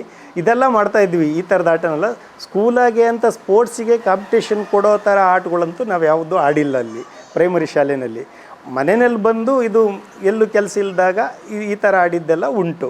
ಇಂಥ ಆಟಗಳು ಆಡ್ಕೊಂಡು ಇದ್ದದ್ದು ಜಗಳ ಮಾಡ್ಕೊಂತಿರ್ತಿದ್ವಿ ಹುಡುಗರುಗಳು. ಕ್ಲಾಸಲ್ಲಿ ಪಾರ್ಟಿ ಕಟ್ಕೊತ ಇದ್ವಿ, ಆ ಹುಡುಗ್ರದ್ದೊಂದು ಪಾರ್ಟಿ ನಮ್ಮ ಹುಡುಗ್ರದ್ದೊಂದು ಪಾರ್ಟಿ ಅಂತ. ಆವಾಗ ಹುಡುಗರಿಗೆ ರೇಗ್ಸೋಕ್ಕೆಲ್ಲ ನಾವೇನು ಮಾಡ್ತಾಯಿದ್ವಿ ಅಂದರೆ ಕಡಲೆ ಬೀಜ, ಹಪ್ಪಳ, ಬೆಲ್ಲ ತಗೊಂಡು ಹೋಗ್ತಾಯಿದ್ವಿ ಜೇಬಲ್ಲಿ ಇಟ್ಕೊಂಡು ಸ್ಕೂಲಿಗೆ. ಅದು ತಗೊಂಡು ಹೋಗಿಬಿಟ್ಟು ನಮಗೆ ಯಾರು ಆಗಲ್ವೋ ಆ ಹುಡುಗನ್ನ ನಮ್ಮ ಪಕ್ಕದಲ್ಲಿ ಕೂರಿಸ್ಕೊಳ್ಳೋದು. ನಮಗೆ ಫ್ರೆಂಡು ಇನ್ನೊಬ್ಬ ಅವನ ಪಕ್ಕದಲ್ಲಿ, ಇವನಿಗೆ ತೋರಿಸ್ಬಿಟ್ಟು ಅವನಿಗೆ ಕೊಡೋದು, ಅವನು ಹೊಟ್ಟೆ ಹುರ್ಕೊಳ್ಳಿ ಅಂತ. ಈ ಥರದ್ದು ಅವರು ಹಾಗೆ ಮಾಡೋರು. ಈ ಥರದ್ದೆಲ್ಲ ಚೇಷ್ಟೆಗಳು ಪ್ರಾಥಮಿಕ ಶಾಲೆಯಲ್ಲಿ ನಡೆದ್ವಿ. ಇದು ಬಿಟ್ಟರೆ ಮತ್ತೆ ಬೇರೆ ಆ ಥರದ್ದು ಇನ್ನೇನು ನಡೆದಿಲ್ಲ ಅಷ್ಟೇ. ಮತ್ತೆಲ್ಲ ಕ್ಲೋಸಾಗೇ ಇರ್ತಾಯಿದ್ವಿ, ಜಗಳ ಮಾಡ್ತಾಯಿದ್ವಿ, ಮತ್ತೆ ಮಾತಾಡ್ತಾಯಿದ್ವಿ, ಚೆನ್ನಾಗೇ ಇರ್ತಾಯಿದ್ವಿ. ಸ್ವಲ್ಪ ದಿನಷ್ಟು ಮಾತು ಬಿಡೋದು, ಮತ್ತೆಲ್ಲ ಚೆನ್ನಾಗಾಗೋದು, ಈ ಥರ ಆಗ್ತಾಯಿತ್ತು. ಇದು ನಮ್ಮ ಬಾಲ್ಯದ 7ನೇ ಕ್ಲಾಸ್ನವರೆಗೂ ಈ ಜೀವನ ನಡ್ಕೊಂಡು ಬಂತು. ನಾವು ನಮಗೆ ಆ ಫಸ್ಟ್ ಬೆಂಚು ಲಾಸ್ಟ್ ಬೆಂಚು ಅಂತ ಅರ್ಥ ಆಗಿದ್ದೇ ಇತ್ತೀಚೆಗೆ ಈ ಟಿ ವಿಗಳಲ್ಲಿ ಫಿಲಮ್ಗಳಲ್ಲಿ ನೋಡಿಬಿಟ್ಟು first bench student, last bench student ಅನ್ನೋದು. ಅಂದರೆ ಲಾಸ್ಟ್ ಬೆಂಚ್ ಸ್ಟೂಡೆಂಟು ದಡ್ರು, ಫಸ್ಟ್ ಬೆಂಚ್ನವರು ಬುದ್ಧಿವಂತರು ಅಂತ ಇದು ಗೊತ್ತಾಗಿದ್ದೆ. ಇವಾಗ ನಾವು ಓದುವಾಗ ಈ ಥರ ಇರಲಿಲ್ಲ. ಬಟ್ ನಮ್ಗೆ ಗೊತ್ತಿಲ್ಲದೇನೋ ಗೊತ್ತಿದ್ದು ನಾವು ಫಸ್ಟ್ ಬೆಂಚಲ್ಲೇ ಕೂತ್ಕೊಳ್ತಾ ಇದ್ದದ್ದು. ನಮ್ಮ ಉದ್ದೇಶ ಏನಾಗಿರ್ತಾ ಇತ್ತು ಅಂದರೆ ಟೀಚರ್ಸ್ ಮಾಡೋದು ಹತ್ತಿರದಿಂದ ಚೆನ್ನಾಗಿ ಕಾಣುತ್ತೆ, ಅವ್ರು ಹೇಳೋದು ಚೆನ್ನಾಗಿ ನಮಗೆ ಕೇಳಿಸುತ್ತೆ, ಅವರು ನಮ್ಮನ್ನು ಗಮನಿಸ್ತಾರೆ ಫಸ್ಟ್ ಬೆಂಚಲ್ಲಿದ್ದರೆ ಅನ್ನೋ ಕಾರಣಕ್ಕೆ ಫಸ್ಟ್ ಬೆಂಚ್ ಬಿಟ್ಟರೆ ಸೆಕೆಂಡ್ ಬೆಂಚು ಸೀಟ್ ಸಿಗಲಿಲ್ಲ ಅಂದರೆ, ನಾವು ಅಷ್ಟಾಗಿ ಹೈಟಾಗಿರಲಿಲ್ಲ, ಹೈಟ್ ವೈಸ್ ಕೂರಿಸಿದಾಗಲೂ ನಮಗೆ ಫಸ್ಟ್ ಬೆಂಚೇ ಸಿಗೋದು, ಇಲ್ಲ ಅಂದರೆ ಸೆಕೆಂಡ್ ಬೆಂಚೇ ಸಿಗೋದು ನಮಗೆ. ಅದು 8th ನಾವು ಆಲ್ಮೋಸ್ಟ್ ಆಲ್ ಫಸ್ಟ್ ಬೆಂಚಲ್ಲೇ ಕೂತ್ಕೊಂಡಿದ್ದು, 9th ಫಸ್ಟ್ ಬೆಂಚೆ, 10th ಸೆಕೆಂಡ್ ಬೆಂಚಲ್ಲಿ ಕೂತ್ಕೊಂಡಿದ್ದೀನಿ. ಆಮೇಲೆ ಕಾಲೇಜಲ್ಲಿ ಮಧ್ಯದಲ್ಲಿ ಎಲ್ಲಂದ್ರೆ ಅಲ್ಲಿ ಸೀಟ್ ನಾವು ಹೋದಂಗೆ ಬೇಗ ಸಿಕ್ಕರೆ ಬೇಗ ಆ ಥರ ಇತ್ತು. ಆ ಫಸ್ಟ್ ಬೆಂಚ್ ಸ್ಟೂಡೆಂಟ್ ಆಗೇ ಇರಬೇಕು, ಸೆಕೆಂಡ್ ಬೆಂಚ್ ಸ್ಟೂಡೆಂಟ್ ಆಗಿರಬೇಕು ಅಂತೇಳಿ. ಬಟ್ ನಮ್ಮ ಆಸೆ ಇದ್ದದ್ದು ಫಸ್ಟ್ ಬೆಂಚಲ್ಲೇ ಕೂತ್ಕೋಬೇಕು ಅಂತ. ಬುದ್ಧಿವಂತರು ಅನ್ನೋದೇನಲ್ಲ. ಅವಾಗ ಫಸ್ಟ್ ಬೆಂಚಲ್ಲಿ ಕೂತ್ಕೊಳ್ತಾ ಇದ್ವಿ. ನಮ್ಮ ಊರ ಕಡೆ ಹೇಗೆ ಅಂದರೆ, ನಮಗೆ ಮನೆಯಲ್ಲಿ ನಾವು ಹಸು ಸಾಕಿರೋದ್ರಿಂದ ಬೆಣ್ಣೆ ಮಾಡ್ತಾಯಿದ್ವಿ. ಆ ಬೆಣ್ಣೆನ ವಾರೆಲ್ಲ ಒಬ್ಬರು ತೂಗಿಸ್ಕೊಂಡು ಹೋಗಕ್ಕೆ ಬರೋರು ಬೆಣ್ಣೆನ ಅವರು ತಗೊಂಡು ಹೋದರು. ಶುಕ್ರವಾರ ನ್ಯಾಮತಿ ಸಂತೆ, ಶುಕ್ರವಾರ ಪೇಮೆಂಟ್ ಮಾಡೋರು, ದುಡ್ಡು ಕೊಡೋರು. ಅವರು ವಾರದ್ದೆಲ್ಲ ಬೆಣ್ಣೆ ತೊಗೊಂಡದ್ದನ್ನು ಶುಕ್ರವಾರ ಕೊಡೋರು. ಆ ಹಣವನ್ನು ತಗೊಂಡೋಗಿ ಸಂತೆ ಮಾಡ್ಕೊಂಡು ಬರಬೇಕು. ನಮಗೇನಾರು ಒಂದು ಪುಸ್ತಕ, ಪೆನ್ನು ಏನು ಬೇಕಾದ್ರೂ ಆ ಶುಕ್ರವಾರ ಮಾತ್ರ ನಮ್ಮ ಮನೆಯವರಿಗೆ ತರೋದಕ್ಕೆ ಸಾಧ್ಯ. ಅದನ್ನು ನಮ್ಮವ್ವ ಹೆಚ್ಚಾಗಿ ಹೋಗ್ತಾ ಇದ್ದದ್ದು ನಮ್ಮವ್ವನೇ ಸಂತೆಗೆ. ನಮ್ಮ ತಂದೆರೇನು ಅವರೇನು ಹೋಗ್ತಿರಲಿಲ್ಲ ಸಂತೆಗೆ. ಅವರು ಊರು ಯಜಮಾನಿಕೆ ಮಾಡೋದ್ರಲ್ಲೇ ಮುಳುಗೋಗಿರೋರು. ಸರಿ, ಶುಕ್ರವಾರ ದಿನ ಆಯಿತು. ನಾವು ಸೋಮವಾರ ದಿನ ಹೈಸ್ಕೂಲಿಗೆ ಸೇರಿದ್ವಿ. ಅವತ್ತು ಗಣಿತ ಮಾಸ್ಟ್ರು ಗಣಿತ ಮಾಡಿದರು. ಅವರು BT ಅಂತ ಕರಿತಾ ಇದ್ವಿ ಅವ್ರನ್ನ. ಫಸ್ಟ್ ಡೇ ಹೋಮ್ವರ್ಕ್ ಕೊಟ್ಟರು. ನಾವಲ್ಲೇನು ನಮಗಿನ್ನೂ ಏನು ನೋಟ್ಬುಕ್ ಅದು ಕೊಡಿಸಿಲ್ಲ. ನಮಗೆ ಅವ್ನು ಕೊಡಿಸೋದು ನೆಕ್ಸ್ಟ್ ಫ್ರೈಡೇನೇ. ಫ್ರೈಡೇ ಇವ್ರು ಏನು ಮಾಡ್ತಾರೆ, ನಮಗೆ ಪ್ರೈಮರಿ ಸ್ಕೂಲಲ್ಲಿ ಇದ್ದಂಗೆ ಅಂತ ಅಂದ್ಕೊಂಡು ನಾವೇನು ಮಾಡಿದ್ವಿ, ನೆಕ್ಸ್ಟ್ ಡೇ ಸ್ಕೂಲಿಗೆ ಹೋದ್ವಿ. ಹೋಮ್ವರ್ಕ್ ಮಾಡಿಲ್ಲ. ಹೋಮ್ವರ್ಕ್ ಕೇಳಿದ್ರು ಅವರು, ಹೋಮ್ವರ್ಕ್ ನಾವು ಮಾಡಿಲ್ಲ. ಅಂದರೆ ನಮಗೆ ಹೋಮ್ವರ್ಕ್ ಮಾಡೋಕ್ಕಾಗಲ್ಲ ಅಥವಾ ಬರಲ್ಲ ಅನ್ನೋ ಕಾರಣಕ್ಕೆ ನಾವು ಹೋಮ್ವರ್ಕ್ ಬಿಟ್ಟಿರೋದಲ್ಲ. ನಮಗೆ ನೋಟ್ಬುಕ್ ಕೊಡಿಸಿಲ್ಲ. ಅದನ್ನು ಕೊಡಿಸೋದು ಶುಕ್ರವಾರ ಅಷ್ಟೇನೇ. ಶುಕ್ರವಾರ ಅವ್ರಿಗೆ ಅವತ್ತಾನೆ ನೀವು ಹೇಳಿದ್ದೀವಿ ನಾವು. ಅವ್ರು ಶುಕ್ರವಾರ ತಂದು ಕೊಡ್ತಾರೆ. ಬೇರೆ ದಿನ ಅವ್ರ ಹತ್ರ ಕಾಸು ಇರಲ್ಲ, ನಮ್ಮೂರಲ್ಲಿ ನೋಟ್ಬುಕ್ಕು ಸಿಗಲ್ಲ. ಸೊ ಹಾಗಾಗಿ ನಾವು ಹೋಮ್ವರ್ಕನ್ನು ಮಾಡಿರಲಿಲ್ಲ. ಇದೇ ನಮ್ಮದು ದೊಡ್ಡ ತಪ್ಪು. ಅವರು ಮಾಸ್ಟ್ರು ಹೋಮ್ವರ್ಕ್ ಮಾಡದೇ ಇರೋರನ್ನೆಲ್ಲ ಲೈನಿಗೆ ಆ ಕಡೆ ಎರಡು ಡೆಸ್ಕ್ಗಳು ಮಧ್ಯದಲ್ಲಿ ನಿಲ್ಲಿಸಿದ್ರು. ಒಂದಿಷ್ಟು ಕೋಲ್ ತಂದರು. ಹೊಡೆದ್ರು ಎಷ್ಟು ಹೊಡೆದ್ರು ಅಂದರೆ ಮೊಣಕಾಲಿಂದ ಕೆಳಗೆ ಇದು ಮೀನು ಕಂಡ ಎಲ್ಲ ಬಾತ್ ಹೋಗಿದ್ದು. ಸುಮಾರು ಒಂದು 50 ಏಟು ಹೊಡೆದಿರ್ಬೋದು ಒಬ್ಬೊಬ್ಬರಿಗೆ. ಸುಮಾರು ಕೋಲ್ಗಳು ಮುರಿದೋದ್ವು. ನಮಗೆ ಅಲ್ಲಿ ಕ್ಲಾಸ್ ಬಿಟ್ಟ ಮೇಲೆ ಊರಿಗೆ ನಡ್ಕೊಂಡು ಬರೋ 6 ಕಿಲೋಮೀಟ್ರ್, ನಮ್ಮೂರಿಗೂ ಅಲ್ಲಿಗೂ ನಡ್ಕೊಂಡು ಬರೋಕ್ಕಾಗ್ತಿರಲಿಲ್ಲ. ಅಷ್ಟು ವಧೆಯನ್ನು ಕೊಟ್ಟಿದ್ರು. ಅಷ್ಟು ಕೊಟ್ಟರು ನಮ್ಮ ಮನೆಯವ್ರು ಯಾಕೆ ಹೊಡೆದ್ದಾರೆ ಅಂತ ಕೇಳಿಲ್ಲ, ಎಂಥದ್ದು ಇಲ್ಲ. ನಾವು ಯಾರ ಹತ್ರಲ್ಲೂ ಹೇಳಂಗೂ ಇಲ್ಲ. ಆ ಥರದ ಪರಿಸ್ಥಿತಿ. ಅಂದರೆ ಅವರು ಆ ಥರ ಮಾಸ್ಟ್ರವರು. ಯಾಕೆ ಹೋಮ್ವರ್ಕ್ ಮಾಡಿಲ್ಲ ಅನ್ನೋ ಕಾರಣವನ್ನು ಕೇಳಲಿಲ್ಲ ಅವರು. ಸುಮ್ಮನೆ ಹೋಮ್ವರ್ಕ್ ಮಾಡಿಲ್ಲ, ಹೊಡೆದಾಕಿದ್ರು ಅಷ್ಟೇ. ನಮಗೆ ಅದು ತುಂಬ, ಅದು ಎಂದೂ ಮರೆಯಲ್ಲ ನಾನು ಆ ಜೀವನನ. ಅದೇ ಫಸ್ಟ್ ಆ್ಯಂಡ್ ಲಾಸ್ಟ್ ನಮ್ಮ ಜೀವನದಲ್ಲಿ ನಾವು ವೇಟ್ ತಿನ್ನಿಸ್ಕೊಂಡದ್ದು. ಆಮೇಲೆ ಏನು ಮಾಡಿದ್ವಿ, ಅದಕ್ಕೆ ನೆಕ್ಸ್ಟ್ ಹೋಮ್ವರ್ಕ್ ಹೇಳಿದ್ರಲ್ಲ ಅವರು, ಇವ್ರು ಶುಕ್ರವಾರಕ್ಕೆ ನಾವು ಕಾಯ್ತಿರಲಿಲ್ಲ. ನಾವೇನು ಮಾಡಿದ್ವಿ, ಹಳೆ 7ನೇ ಕ್ಲಾಸ್ 6ನೇ ಕ್ಲಾಸಿನ ನೋಟ್ಬುಕ್ ಇದ್ವಲ್ಲ, ಹಾಳೆನೆಲ್ಲ ಕಿತ್ತುಬಿಟ್ಟು ಸೂಜಿ ದಾರ ತಗೊಂಡು ನಾವೇ ಹೊಲ್ಕೊಂಡ್ವಿ. ಒಂದು ನೋಟ್ಬುಕ್ ಮಾಡ್ಕೊಂಡ್ವಿ. ಅದರಲ್ಲಿ ಹೋಮ್ವರ್ಕ್ ಮಾಡ್ಕೊಂಡು ತಗೊಂಡು ಹೋದೆ. ಅಲ್ಲಿ ಅವತ್ತೇ ಲಾಸ್ಟ್ ಅದು ಒದೇ ತಿನ್ಸ್ಕೊಂಡದ್ದು. ಅದನ್ನ ಆ ಥರ ತೋರ್ಸೋಕೆ ಮಾಡಿದ್ವಿ. ನಮ್ಮನೆ ಎಷ್ಟು ಬಡತನ ಅಂದರೆ ಒಂದು ಜಾಮಿಟ್ರಿ ಬಾಕ್ಸ್ ಕೊಡ್ಸೋದಕ್ಕೂ ಅವ್ರ ಕೈಲಿ ಆಗಲ್ಲ. ಆ ಥರ ನಾವು ಅದಕ್ಕೆ ಜಾಮಿಟ್ರಿ ಬಾಕ್ಸ್ ನಮ್ಮ ಮನೇಲಿ ಕೊಡಿಸಿಲ್ಲ ಅಂತ ನೆಪ ಹೇಳೋದು, ನನ್ನ ಹತ್ರ ಸ್ಕೇಲ್ ಇಲ್ಲ ಅಂತ ನೆಪ ಹೇಳೋದು, ಅದು ನಮ್ಮ ಜಾಯಮಾನದಲ್ಲೇ ಇಲ್ಲ. ಜಾಮಿಟ್ರಿ ಬಾಕ್ಸ್ ಇಲ್ದ್ರೆ ಏನಾಯಿತು, ಡೆಸ್ಕಲ್ಲೇ ನಾವು ಲೈನ್ ಹಾಕ್ತಾಯಿದ್ವಿ. ನೋಟ್ಬುಕ್ಕಿಗೆ ಲೈನ್ ಹಾಕಿ ಡೆಸ್ಕಲ್ಲೇ ಸ್ನೇಹಿತರ ಹತ್ರ ಇಸ್ಕೊಂಡು ಅವ್ರ ಹತ್ರ ಇರುತ್ತಲ್ಲ. ಆಮೇಲೆ ಕೈವಾರ ಅಂತ ಬರುತ್ತೆ. ಆ ಕೈವಾರ ಅವರು ಮುರಿದು ಎಸ್ತುದ್ದನ್ನು ರಿಪೇರಿ ಮಾಡ್ಕೊಂಡು ನಾವು ಕೈವಾರ ಅಂತ ಯೂಸ್ ಮಾಡಿದ್ದೀವಿ. ಈ ರೀತಿಯಲ್ಲಿ ನಾವು ಓದಲೇಬೇಕು ಅಂತ ಓದಿರೋದು. ಆಮೇಲೆ ಆವಾಗ ನಾವು ಓದುವಾಗ ಹೆಂಗಿತ್ತು ಅಂದರೆ, ಓದಿದರಷ್ಟೇ ಪ್ಯಾಂಟು ಶರ್ಟು ಹಾಕ್ಕೊಳ್ಳೋದು, ಮಿಕ್ಕಿದರೆಲ್ಲ ಚಡ್ಡಿ ಪಂಚೆ ಇಂಥದ್ದು ಹಾಕ್ಕೊಂಡಿರೋದು ಅನ್ನೋ ಥರ ನಮ್ಮ ಮೈಂಡೆಲ್ಲ. ಅವಾಗ ಪ್ಯಾಂಟ್ ಹಾಕ್ಕೊಂಡ್ರೆ ಒಂಥರ ನಾಚಿಕೆ, ಅದಕ್ಕೆ ಓದಿರಬೇಕು, ಡಿಗ್ರಿ ಮಾಡ್ಕೊಂಡಿರಬೇಕು, ಅವರಷ್ಟೇ ಪ್ಯಾಂಟ್ ಹಾಕ್ಕೊಳ್ಳೋದು ಅನ್ನೋದು ಒಂದು ಮನೋಭಾವ ಇತ್ತು. ಆಗ ನಮಗೊಂದು ಆಸೆ, ನಾನು ಪ್ಯಾಂಟ್ ಹಾಕ್ಕೋಬೇಕಾದ್ರೆ ನಾನು ಚೆನ್ನಾಗಿ ಓದಬೇಕು. ಅದು ನಮಗೆ ಪ್ರೈಮರಿನಲ್ಲಿರುವಾಗಲೇ ಬಂದಿತ್ತದು. ಆ ರೀತಿಯಾದಂಥ ಮನೋಭಾವ. ನಾನು ಪ್ಯಾಂಟ್ ಹಾಕ್ಕೊಳ್ಳೋಕೆ ಆಸೆ ಅಲ್ಲ, ಪ್ಯಾಂಟ್ ಹಾಕ್ಕೊಳ್ಳೋದು ನಾನು ಓದಲಿಲ್ಲ ಅಂದರೆ ಹಾಕ್ಕೊಳ್ಳಂಗಿಲ್ಲ ಅನ್ನೋದು ನಮ್ಮ ಮನಸ್ಸಿನಲ್ಲಿ. ಪ್ಯಾಂಟ್ ಹಾಕ್ಕೊಳ್ಳೋಕ್ಕೋಸ್ಕರನೇ ನಾವು ಓದಿದ್ದು ಅಂತ, ಹೆಚ್ಚು ಇನ್ಸ್ಟಿಟ್ಯೂಟ್ ಓದಿದ್ದು ಅವಾಗೆ. ನಾವು ಪ್ಯಾಂಟ್ ಹಾಕ್ಕೊಳ್ಬೇಕು ಅನ್ನೋ ಕಾರಣಕ್ಕೇ ಓದಿದ್ದು. ಹಾಗಾಗಿ ನಾವು ಹೆಚ್ಚು ಓದೋದ್ರ ಕಡೆ ಹೆಚ್ಚು ಗಮನವನ್ನು ಕೊಟ್ಕೊಂಡು ಓದ್ಕೊಂಡು ಬಂದ್ವಿ. ಆಮೇಲೆ ಹೇಗೆ ಓದ್ತಾ ಇದ್ವಿ ಅಂದರೆ, ಅದು 6 ಕಿಲೋಮೀಟ್ರ್ ನಡ್ಕೊಂಡು ಬರುವಾಗ ರೋಡಲ್ಲೆಲ್ಲ ಓದ್ಕೊಂಡು ಬಂದಿದ್ದೇವೆ ನಾವು. ರೋಡಲ್ಲೆಲ್ಲ ಓದ್ಕೊಂಡು ಬರೋದು. ಮತ್ತು ರೋಡಲ್ಲಿ ಹೋಗುವಾಗೇನು ರೋಡಲ್ಲಿ ಓದ್ಕೊಂಡು ಹೋಗ್ತಿರ್ಲಿಲ್ಲ. ಹೈಸ್ಕೂಲಿಗೆ ಹೋಗುವಾಗ ತುಂಬಾ ಕಷ್ಟಪಟ್ಟಿದ್ವಿ. ಅದೇ ಆವಾಗಲೇ ಹೇಳಿದಾಗೆ ಆ ಹೊರೆಯನ್ನು ಹಾಕಿಬಿಟ್ಟು ಊಟ ಮಾಡೋಕ್ಕೆ ಟೈಮ್ ಇರ್ತಿರ್ಲಿಲ್ಲ. ಜೋಳದ ರೊಟ್ಟಿ, ಮೆಂತ್ಯ ಚಟ್ನಿ, ಮೊಸರು, ತುಪ್ಪ ಹಾಕಿ ರೊಟ್ಟಿ ಸೌರಿ ಕೊಡೋರು. ಮಳೆ ಸುರಿತಾ ಇರೋದು, ಛತ್ರಿ ಹಿಡ್ಕೊಂಡು ರೊಟ್ಟಿ ತಿನ್ಕೊಂಡು ಹೋಗ್ತಾ ಇದ್ವಿ. ಅಲ್ಲಿ ಸುರುವನ್ನೆ ಅಂತ ಒಂದು ಊರು ಬರೋದು, 5 ಕಿಲೋಮೀಟ್ರ್ ಹೋದೆ. ಅಲ್ಲಿ ಹೋಗಿ ಯಾರ ಮನೆಯೆಲ್ಲರೂ ಇಸ್ಕೊಂಡು ನೀರು ಕುಡಿದು ಆ ಸ್ಕೂಲಿಗೆ ಹೋಗ್ತಾ ಇದ್ವಿ. ಅಲ್ಲಿ ಸ್ಕೂಲಿಗೆ ಹೋದರೆ, ಅಲ್ಲಿ ಲೇಟಾಗಿ ಹೋದರೆ ಅಲ್ಲಿ PT ಮಾಸ್ಟ್ರು SN ಅಂತ ಅವ್ರ ಹೆಸರು, ಅವರು ಹೊಡಿತಾರೆ ಪ್ರೇಯರಿಗೆ ಹೋಗಲಿಲ್ಲ ಅಂದರೆ. ಪ್ರೇಯರಿಗೂ ಹೋಗಬೇಕು ಅಂದರೆ ಎಷ್ಟು ಕಷ್ಟಪಡೋದು ಹೈಸ್ಕೂಲ್ ಅಂದರೆ ಹೇಳ್ಬಾರ್ದು, ಅಷ್ಟು ತುಂಬ ಕಷ್ಟದಲ್ಲೇ ಓದಿರೋದು ನಾವು. ಮಧ್ಯಾಹ್ನನೂ ಅಷ್ಟೇ. ಅಲ್ಲಿ ನುಚ್ಚಿನವ್ರದ್ದು ಅಂತ ಒಬ್ರದ್ದು, ಅದು ನ್ಯಾಮ್ತಿನಲ್ಲಿ ಸಾವುಕಾರವರು, ಅವ್ರದ್ದು ಬೋರ್ವೆಲ್ ಇತ್ತು. ಸುಮಾರು ಒಂದು ಅರ್ಧ ಕಿಲೋಮೀಟ್ರ್ ಸ್ಕೂಲಿಗೆ ಎಲ್ಲ ಸುಮಾರು ಒಂದು 15-20 ಹಳ್ಳಿ ಮಕ್ಕಳು ಆ ಸ್ಕೂಲಿಗೆ ಬರೋರು. ಆವಾಗೆಲ್ಲ ತಾಲೂಕಿಗೆ ಒಂದೇ ಹೈಸ್ಕೂಲು. ಈ ಥರ ಇರೋದು. ಕಾಲೇಜ್ ಬಂದುಬಿಟ್ಟು ಇಡೀ ತಾಲೂಕಿಗೆ 2 ಕಾಲೇಜು, ನ್ಯಾಮತಿ ಮತ್ತು ಹೊನ್ನಾಳಿ, 2 ಹತ್ರ ಕಾಲೇಜಿದ್ದು. ಹೈಸ್ಕೂಲು ನಮ್ಮ ನ್ಯಾಮತಿನಲ್ಲಿತ್ತು, ಹೊನ್ನಾಳಿನಲ್ಲಿತ್ತು. ಸುತ್ತಮುತ್ತ ಮಕ್ಕಳೆಲ್ಲ ಅದೇ ಹೈಸ್ಕೂಲಿಗೆ ಬರಬೇಕು, ಹಂಗೆ ತುಂಬ ಸ್ಟ್ರೆಂತ್ ಇರೋದು. ಸೊ ನಾವು ಮಧ್ಯಾಹ್ನ ಊಟಕ್ಕೆ ಬಿಟ್ಟಾಗ ಎಲ್ಲರೂ ಊಟ ಅಲ್ಲಿ ಹೋಗಿ ಬೋರ್ವೆಲ್ ನೀರು ಕುಡ್ಕೊಂಡು ಅಲ್ಲಿ ರೊಟ್ಟಿ ತಿನ್ಕೊಂಡು ಬರ್ತಾಯಿದ್ವಿ. ಇಲ್ಲಿ ಸ್ಕೂಲಲ್ಲಿ ಹೇಗೆ ಅಂದರೆ ಟೀಚರ್ಸು ಅಲ್ಲಿ ನೆಗೆಟಿವ್ ಟೀಚರ್ಸು ಇದ್ದರು, ಪಾಸಿಟಿವ್ ಟೀಚರ್ಸು ಇದ್ದರು. ನಾವು 8ನೇ ಕ್ಲಾಸಲ್ಲಿರುವಾಗ ಒಬ್ಬರು ಟೀಚರ್ ಇರೋರು. ಅವರು ಹೇಗೆ ಅಂದರೆ ಅವರು ಸಮಾಜ ಪರಿಚಯ ಪಾಠ ಮಾಡ್ತಾಯಿದ್ದದ್ದು. ಅವರು ಅದು ಏನು ಹೇಳೋರು ಅನ್ನೋದೇ ನಮ್ಗೆ ಗೊತ್ತಾಗ್ತಿರ್ಲಿಲ್ಲ. ಆ ಥರದ ಪಾಠ ಬರೋರು. ಸುಮ್ಮನೆ ನಿನ್ನನ್ನು ಕಟ್ ಮಾಡಿಬಿಡ್ತಾನೆ, ನಂದು ಓದಿದ್ರೆ ನಿನ್ನ ಕಟ್ ಮಾಡಿಬಿಡ್ತಾನೆ ಅಂತ ಹೇಳೋದು. ಅದು ಏನು ಹೇಳ್ತಿದ್ರೆ ನಾವು ಬರ್ಕೊಳ್ತಲೂ ಇರಲಿಲ್ಲ, ಕೇಳಿಸ್ಕೊಳ್ತಲೂ ಇರಲಿಲ್ಲ. ಇಲ್ಲ ಅಂದರೆ ಸುಮ್ಮನೆ ಆ ಕಿಟಕಿನಲ್ಲಿ ಅಲ್ಲಿ ಗುಳೆದಾರ ಹೆಂಗಸರು ಅಂತ ಕೂತ್ಕೊಂಡಿರೋರು. ನಮಗೆ ಅವ ಚಿಕ್ಕ ಮಕ್ಕಳು, ನಮಗೆ ಅದು ಗೊತ್ತಿಲ್ಲ ಯಾಕಿಂಗೆ ಇವರು ನೋಡೋರು ಅಂತ. ಅವ್ರು ಆ ಕಿಟಕಿನೆಲ್ಲ ಹೆಂಗಸರು ನೋಡ್ಕೊಂಡು ನಿಂತ್ಕೊಂತಾರೆ ಸುಮ್ಮನೆ. ನಮಗೆ ಅದು ಗೊತ್ತಿಲ್ಲ ಯಾಕೆ ಅಂತ. ನಮಗೆ ಬುದ್ಧಿ ಬಂದ ಮೇಲೆ ಗೊತ್ತಾಯಿತು ಇವ್ರು ಈ ಕೆಲಸ ಮಾಡಿದ್ದಾರೆ ಅಂತ. ಸೊ NV ಅಂತ ಅವ್ರ ಹೆಸರು. ಬಳೆ ವ್ಯಾಪಾರ ಮಾಡೋದು, ಬಳೆ ಅಂಗಡಿ ಇಟ್ಕೊಂಡು ಬಳೆ ವ್ಯಾಪಾರ ಮಾಡೋದು, ಈ ಥರ ಸರಿಯಾಗಿ ಪಾಠನೇ ಮಾಡಲಿಲ್ಲ ಅವರು. ಹಾಗಾಗಿ ನನಗೆ ಸೋಷಿಯಾಲಜಿ ಅಂದರೆ ತುಂಬ ಕಷ್ಟದ ಸಬ್ಜೆಕ್ಟ್ ಆಗೋಯ್ತದು. ಯಾಕೆಂದರೆ ಅದು ನಾವು ಆ ಟೀಚರ್ ಮೇಲೆ ಡಿಪೆಂಡ್ ಆದ್ವಿ ಅಂತ ಕಾಣ್ತಾ. ಅವ್ರು ಸರಿಯಾಗಿ ನಮಗೆ ಕಲಿಸದೇ ಇರೋದ್ರಿಂದ, ಸರಿಯಾಗಿ ಪಾಠ ಮಾಡದೇ ಇರೋದ್ರಿಂದ ಸೋಷಿಯಾಲಜಿ ನನಗೆ ಎಲ್ಲರೂ ಹೇಳ್ತಾರೆ ಸಮಾಜ ಪರಿಚಯ ತುಂಬ ಸುಲಭವಾದ್ದು ಅಂತಾರೆ. ಅದು ನನಗೆ ತುಂಬ ಕಷ್ಟವಾದ ಸಬ್ಜೆಕ್ಟ್ ಆಗೋಯಿತು. ಅದೇ ಗಣಿತ ಮಾಡೋ ಮಾಸ್ಟ್ರು ಈ ಬೀಟ್ ಅಂತ ಹೊಡೆದ್ರಲ್ಲ, ಅವ್ರು ಅಷ್ಟು ಹೊಡೆದಿರ್ಬೋದು. ಆದರೆ ನನಗೆ ಮಾಡಲ್ಲಾಗಿ ನಾನು ಇಟ್ಕೊಂಡಿರೋದು ಅವರನ್ನೇ. ಯಾತಕ್ಕೆಂದರೆ ಅವ್ರು ಬಂದರೆ 100 ಹುಡುಗರು ಕೂತಿರಲಿ ಕ್ಲಾಸಲ್ಲಿ, ಪಿನ್ ಡ್ರಾಪ್ ಸೈಲೆಂಟ್ ಇರೋದು. ಅವ್ರು ಪಾಠ ಮಾಡ್ತಾಯಿದ್ರೆ ಒಬ್ಬ ಹುಡುಗ ಹಾಕಿಳಿಸ್ತಿರ್ಲಿಲ್ಲ. ಹಾಕಿಳಿಸಿದ್ರೆ ಚಾಕ್ ಪೀಸ್ ಅವ್ನ ಬಾಯಿಗೆ ಹೋಗೋದು. ಏನು ಸೌಂಡು, ಪಿನ್ ಡ್ರಾಪ್ ಸೈಲೆಂಟಲ್ಲಿ ಅಷ್ಟು ಮಕ್ಕಳು ಕೂತಿರೋರು. ಅವರು ಕ್ಲಾಸ್ ಮುಗಿಸೋವರೆಗೂ ಅವರು 45 ನಿಮಿಷ ಹೇಗೆ ಕಳೀತಾಯಿದ್ರು, ಹೇಗೆ ಹೇಳ್ತಾಯಿದ್ರು, ಅಷ್ಟು ಚೆನ್ನಾಗಿ ಪಾಠ ಹೇಳ್ಕೊಡೋರು ಅವರು. ಅಷ್ಟೇ ಸ್ಟ್ರಿಕ್ಟಾಗಿದ್ದರು ಅವರು. ಹಾಗಾಗಿ ನಾವು ಅವರನ್ನೇ ಅವಲಂಬಿಸಿರೋದು. ನನ್ನ ನೇಚರು ಸ್ವಲ್ಪ ಅವ್ರ ಥರನೇ ಬಂದಿದೆ. ನಾನು ಅವರನ್ನೇ ಮಾಡಲ್ಲಾಗಿ ಇಟ್ಕೊಂಡದ್ದು. ಸರಿಯಾಗಿ ನಾವು ಮಾಡೋ ಪಾಠ ಮಕ್ಕಳಿಗೆ ಹಿಡಿಸಿದರೆ ಅವ್ರು ಆಟೋಮೆಟಿಕ್ಕಾಗಿ ಕೂತ್ಕೊಳ್ತಾರೆ ಸೈಲೆಂಟಾಗಿ. ನಾವು ಮಾಡೋದು ಸರಿಯಾಗಿ. ಈಗ ಇಲ್ಲೇ ಹೇಳಿದ 2 ಉದಾಹರಣೆ ಹೇಳಿದ್ನಲ್ಲ ನಾನು. ಆ ವೀರಭದ್ರಪ್ಪ ಅನ್ನೋ ಮಾಸ್ಟ್ರು ಸರಿಯಾಗಿ ಪಾಠ ಮಾಡ್ತಿರ್ಲಿಲ್ಲ. ಬರೀ ಬೈಯೋದು, ಹೆಂಗಸ್ರು ಬೈಯೋದು. ಅವ್ರನ್ನ ಬೇಕಂತಲೇ ಹುಡುಗರು ಅವ್ರು ಬಂದಾಗ ಜಾಮಿಟ್ರಿ ಬಾಕ್ಸ್ ಬೀಳ್ಸೋದು. ಜಾಮಿಟ್ರಿ ಬಾಕ್ಸ್ ಬಿದ್ದ ತಕ್ಷಣ ಸೌಂಡ್ ಆಯ್ತಾ ಇವ್ರು ಪಾಠ ಮಾಡುವಾಗ, ಯಾವನವನು ಮಂತೆ ಅನ್ನಿಸ್ತರು ಮನೆಯಲ್ಲಿ ಹುಟ್ಟಿಲ್ಲ ಅಂತ ಕಾಣುತ್ತೆ. ಯಾವನವನು ಅಂದರೆ ಯಾರೂ ಹೇಳ್ತಿರ್ಲಿಲ್ಲ. ಅವನು ಯಾವನೋ ಕುಡುಕ್ ನನ್ನ ಮಗ ಬಂದು ಕೂತ್ಕೊಂಡ್ರೆ ಕಾಣ್ತಾನೆ. ಬರೀ ಈ ಥರ ಬೈಗಳನ್ನೇ. ಅವನು ಯಾರೋ ಅಪ್ಪುಗುಟ್ಟಿಲ್ಲ ಅಂತ ಕಾಣುತ್ತೆ. ಅವ್ರು ಬೇಕಂತಲೇ ಹುಡುಗರು ಈ ಥರ ತರಲೆ ಮಾಡೋರು. ಅವ್ರು ಬೇಕಂತಲೇ ಇವ್ನು ಬೈಯೋರು. ಆಮೇಲೆ ಬೇಕಂತಲೇ ಹುಡುಗರು ಸರ್ ನಮಗೇನು ಅರ್ಥ ಆಗಲಿಲ್ಲ ಅಂತ ಕೇಳೋರು. ಎದ್ದು ನಾವೇನೇನು ಕೇಳೋಕ್ಕೋಲಿಲ್ಲ. ಅವ್ರು ಕೊಡೋ ಉತ್ತರದಲ್ಲೇ ಗೊತ್ತಾಗುತ್ತೆ ಇವ್ರು ಏನು ಹೇಳಲ್ಲ ಅಂತ. ಮಕ್ಕಳು ಕೇಳಿದ್ರೆ ಅವ್ರು ಏನು ಹೇಳಬೇಕು, ನಿಮ್ಮ ಮನೆಯಲ್ಲಿ ಒಳಕಲ್ಲಿದೆಯಾ, ಮುದ್ದೆ ಮಾಡ್ತಾರಾ ಅಂತ ಕೇಳೋರು. ಹ್ಞೂ ಸರ್ ಒಳಕಲ್ಲಿದೆ, ಮುದ್ದೆನೂ ಮಾಡ್ತಾರೆ. ಒಂದು 3 ಮುದ್ದೆ ಹೊಡೆದ ಒಳಕಲ್ಲಿಗೆ ತಲೆ ಕೊಡೋ, ನಿಮ್ಮ ಅವ್ವಿಗೆ ಹೇಳೋ, ಅವ್ರು ಚೆಚ್ತಾರೆ, ಅರ್ಥ ಆಗತ್ತೆ ಹೋಗು. ಈ ಥರ ಹೇಳೋರು ಅವರು. ಆ ಸೋಷಿಯಾಲಜಿ ಮಾಡೋ ಮಾಸ್ಟ್ರು. ಇನ್ನೆಲ್ಲಿಂದ ನಮಗೆ ಅರ್ಥ ಆಗಬೇಕು. ಹಾಗಾಗಿ ಅದು ತುಂಬ ಕಷ್ಟದ್ದಾಗೋಯ್ತು. ಈ ಗಣಿತ ಮಾಸ್ಟ್ರು ತುಂಬ ಚೆನ್ನಾಗಿ ಹೇಳ್ಕೊಡೋರು.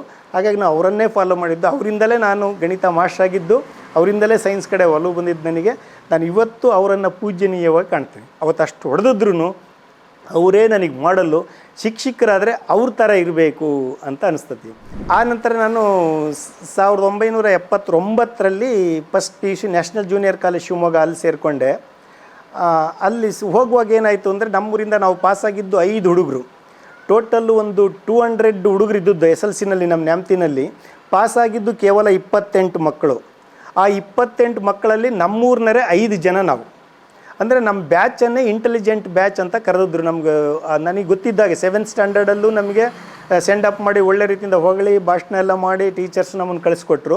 ಹೈಸ್ಕೂಲಿಗೆ ಬಂದಾಗಲೂ ಅಷ್ಟೇ, ಹೈಸ್ಕೂಲ್ ಇತಿಹಾಸದಲ್ಲಿ, ನ್ಯಾಮತಿ ಹೈಸ್ಕೂಲ್ ಇತಿಹಾಸದಲ್ಲಿ SSLC ಮಕ್ಕಳಿಗೆ ಟೀಚರ್ಸ್ ಸೆಂಡ್ ಅಪ್ ಕೊಟ್ಟದ್ದು ಇಲ್ಲಿವರೆಗೂ ಯಾರೂ ಇಲ್ಲ ಅಂತ ಅವತ್ತು ಭಾಷಣದಲ್ಲಿ ಅವ್ರು ಹೇಳಿದರು. ಪ್ರಿನ್ಸಿಪಾಲ್ರು ವಿಶ್ವೇಶ್ವರಯ್ಯ ಅಂತ ಪ್ರಿನ್ಸಿಪಾಲ್ ಇದ್ದರು. ನಮ್ಮ ಬ್ಯಾಚಿಗೆ ಮಾತ್ರ ಸೆಂಡ್ ಅಪ್ ಕೊಟ್ಟರು. ಕಾರಣ ಏನಂದರೆ ಅವ್ರು ಹೇಳಿದರು, ತುಂಬ ಇಂಟೆಲಿಜೆಂಟ್ ಬ್ಯಾಚ್ ಇದು, ನಾವು ಕಂಡ ಹಾಗೆ ವೆರಿ ಇಂಟೆಲಿಜೆಂಟ್ ಬ್ಯಾಚ್ ಅಂದರೆ ಈ ಬ್ಯಾಚು. ಹಾಗಾಗಿ ಈ ಬ್ಯಾಚ್ ಬಗ್ಗೆ ನಮಗೆ ತುಂಬ ಪ್ರೀತಿ, ಹಾಗಾಗಿ ನಿಮಗೆ ಸೆಂಡ್ ಅಪ್ ಕೊಡ್ತಾ ಇದ್ದೇವೆ ಅಂತ ನಮ್ಮನ್ನು SSLCನಲ್ಲಿ ಸೆಂಡ್ ಅಪ್ ಕೊಟ್ಟರು. ಆಮೇಲೆ ಎಕ್ಸಾಮ್ ಆಯಿತು. ನಮ್ಮೂರೇ 28 ಜನದಲ್ಲಿ ನಮ್ಮೂರೇ ನಾವು 5 ಜನ ಪಾಸಾಗಿದ್ವಿ.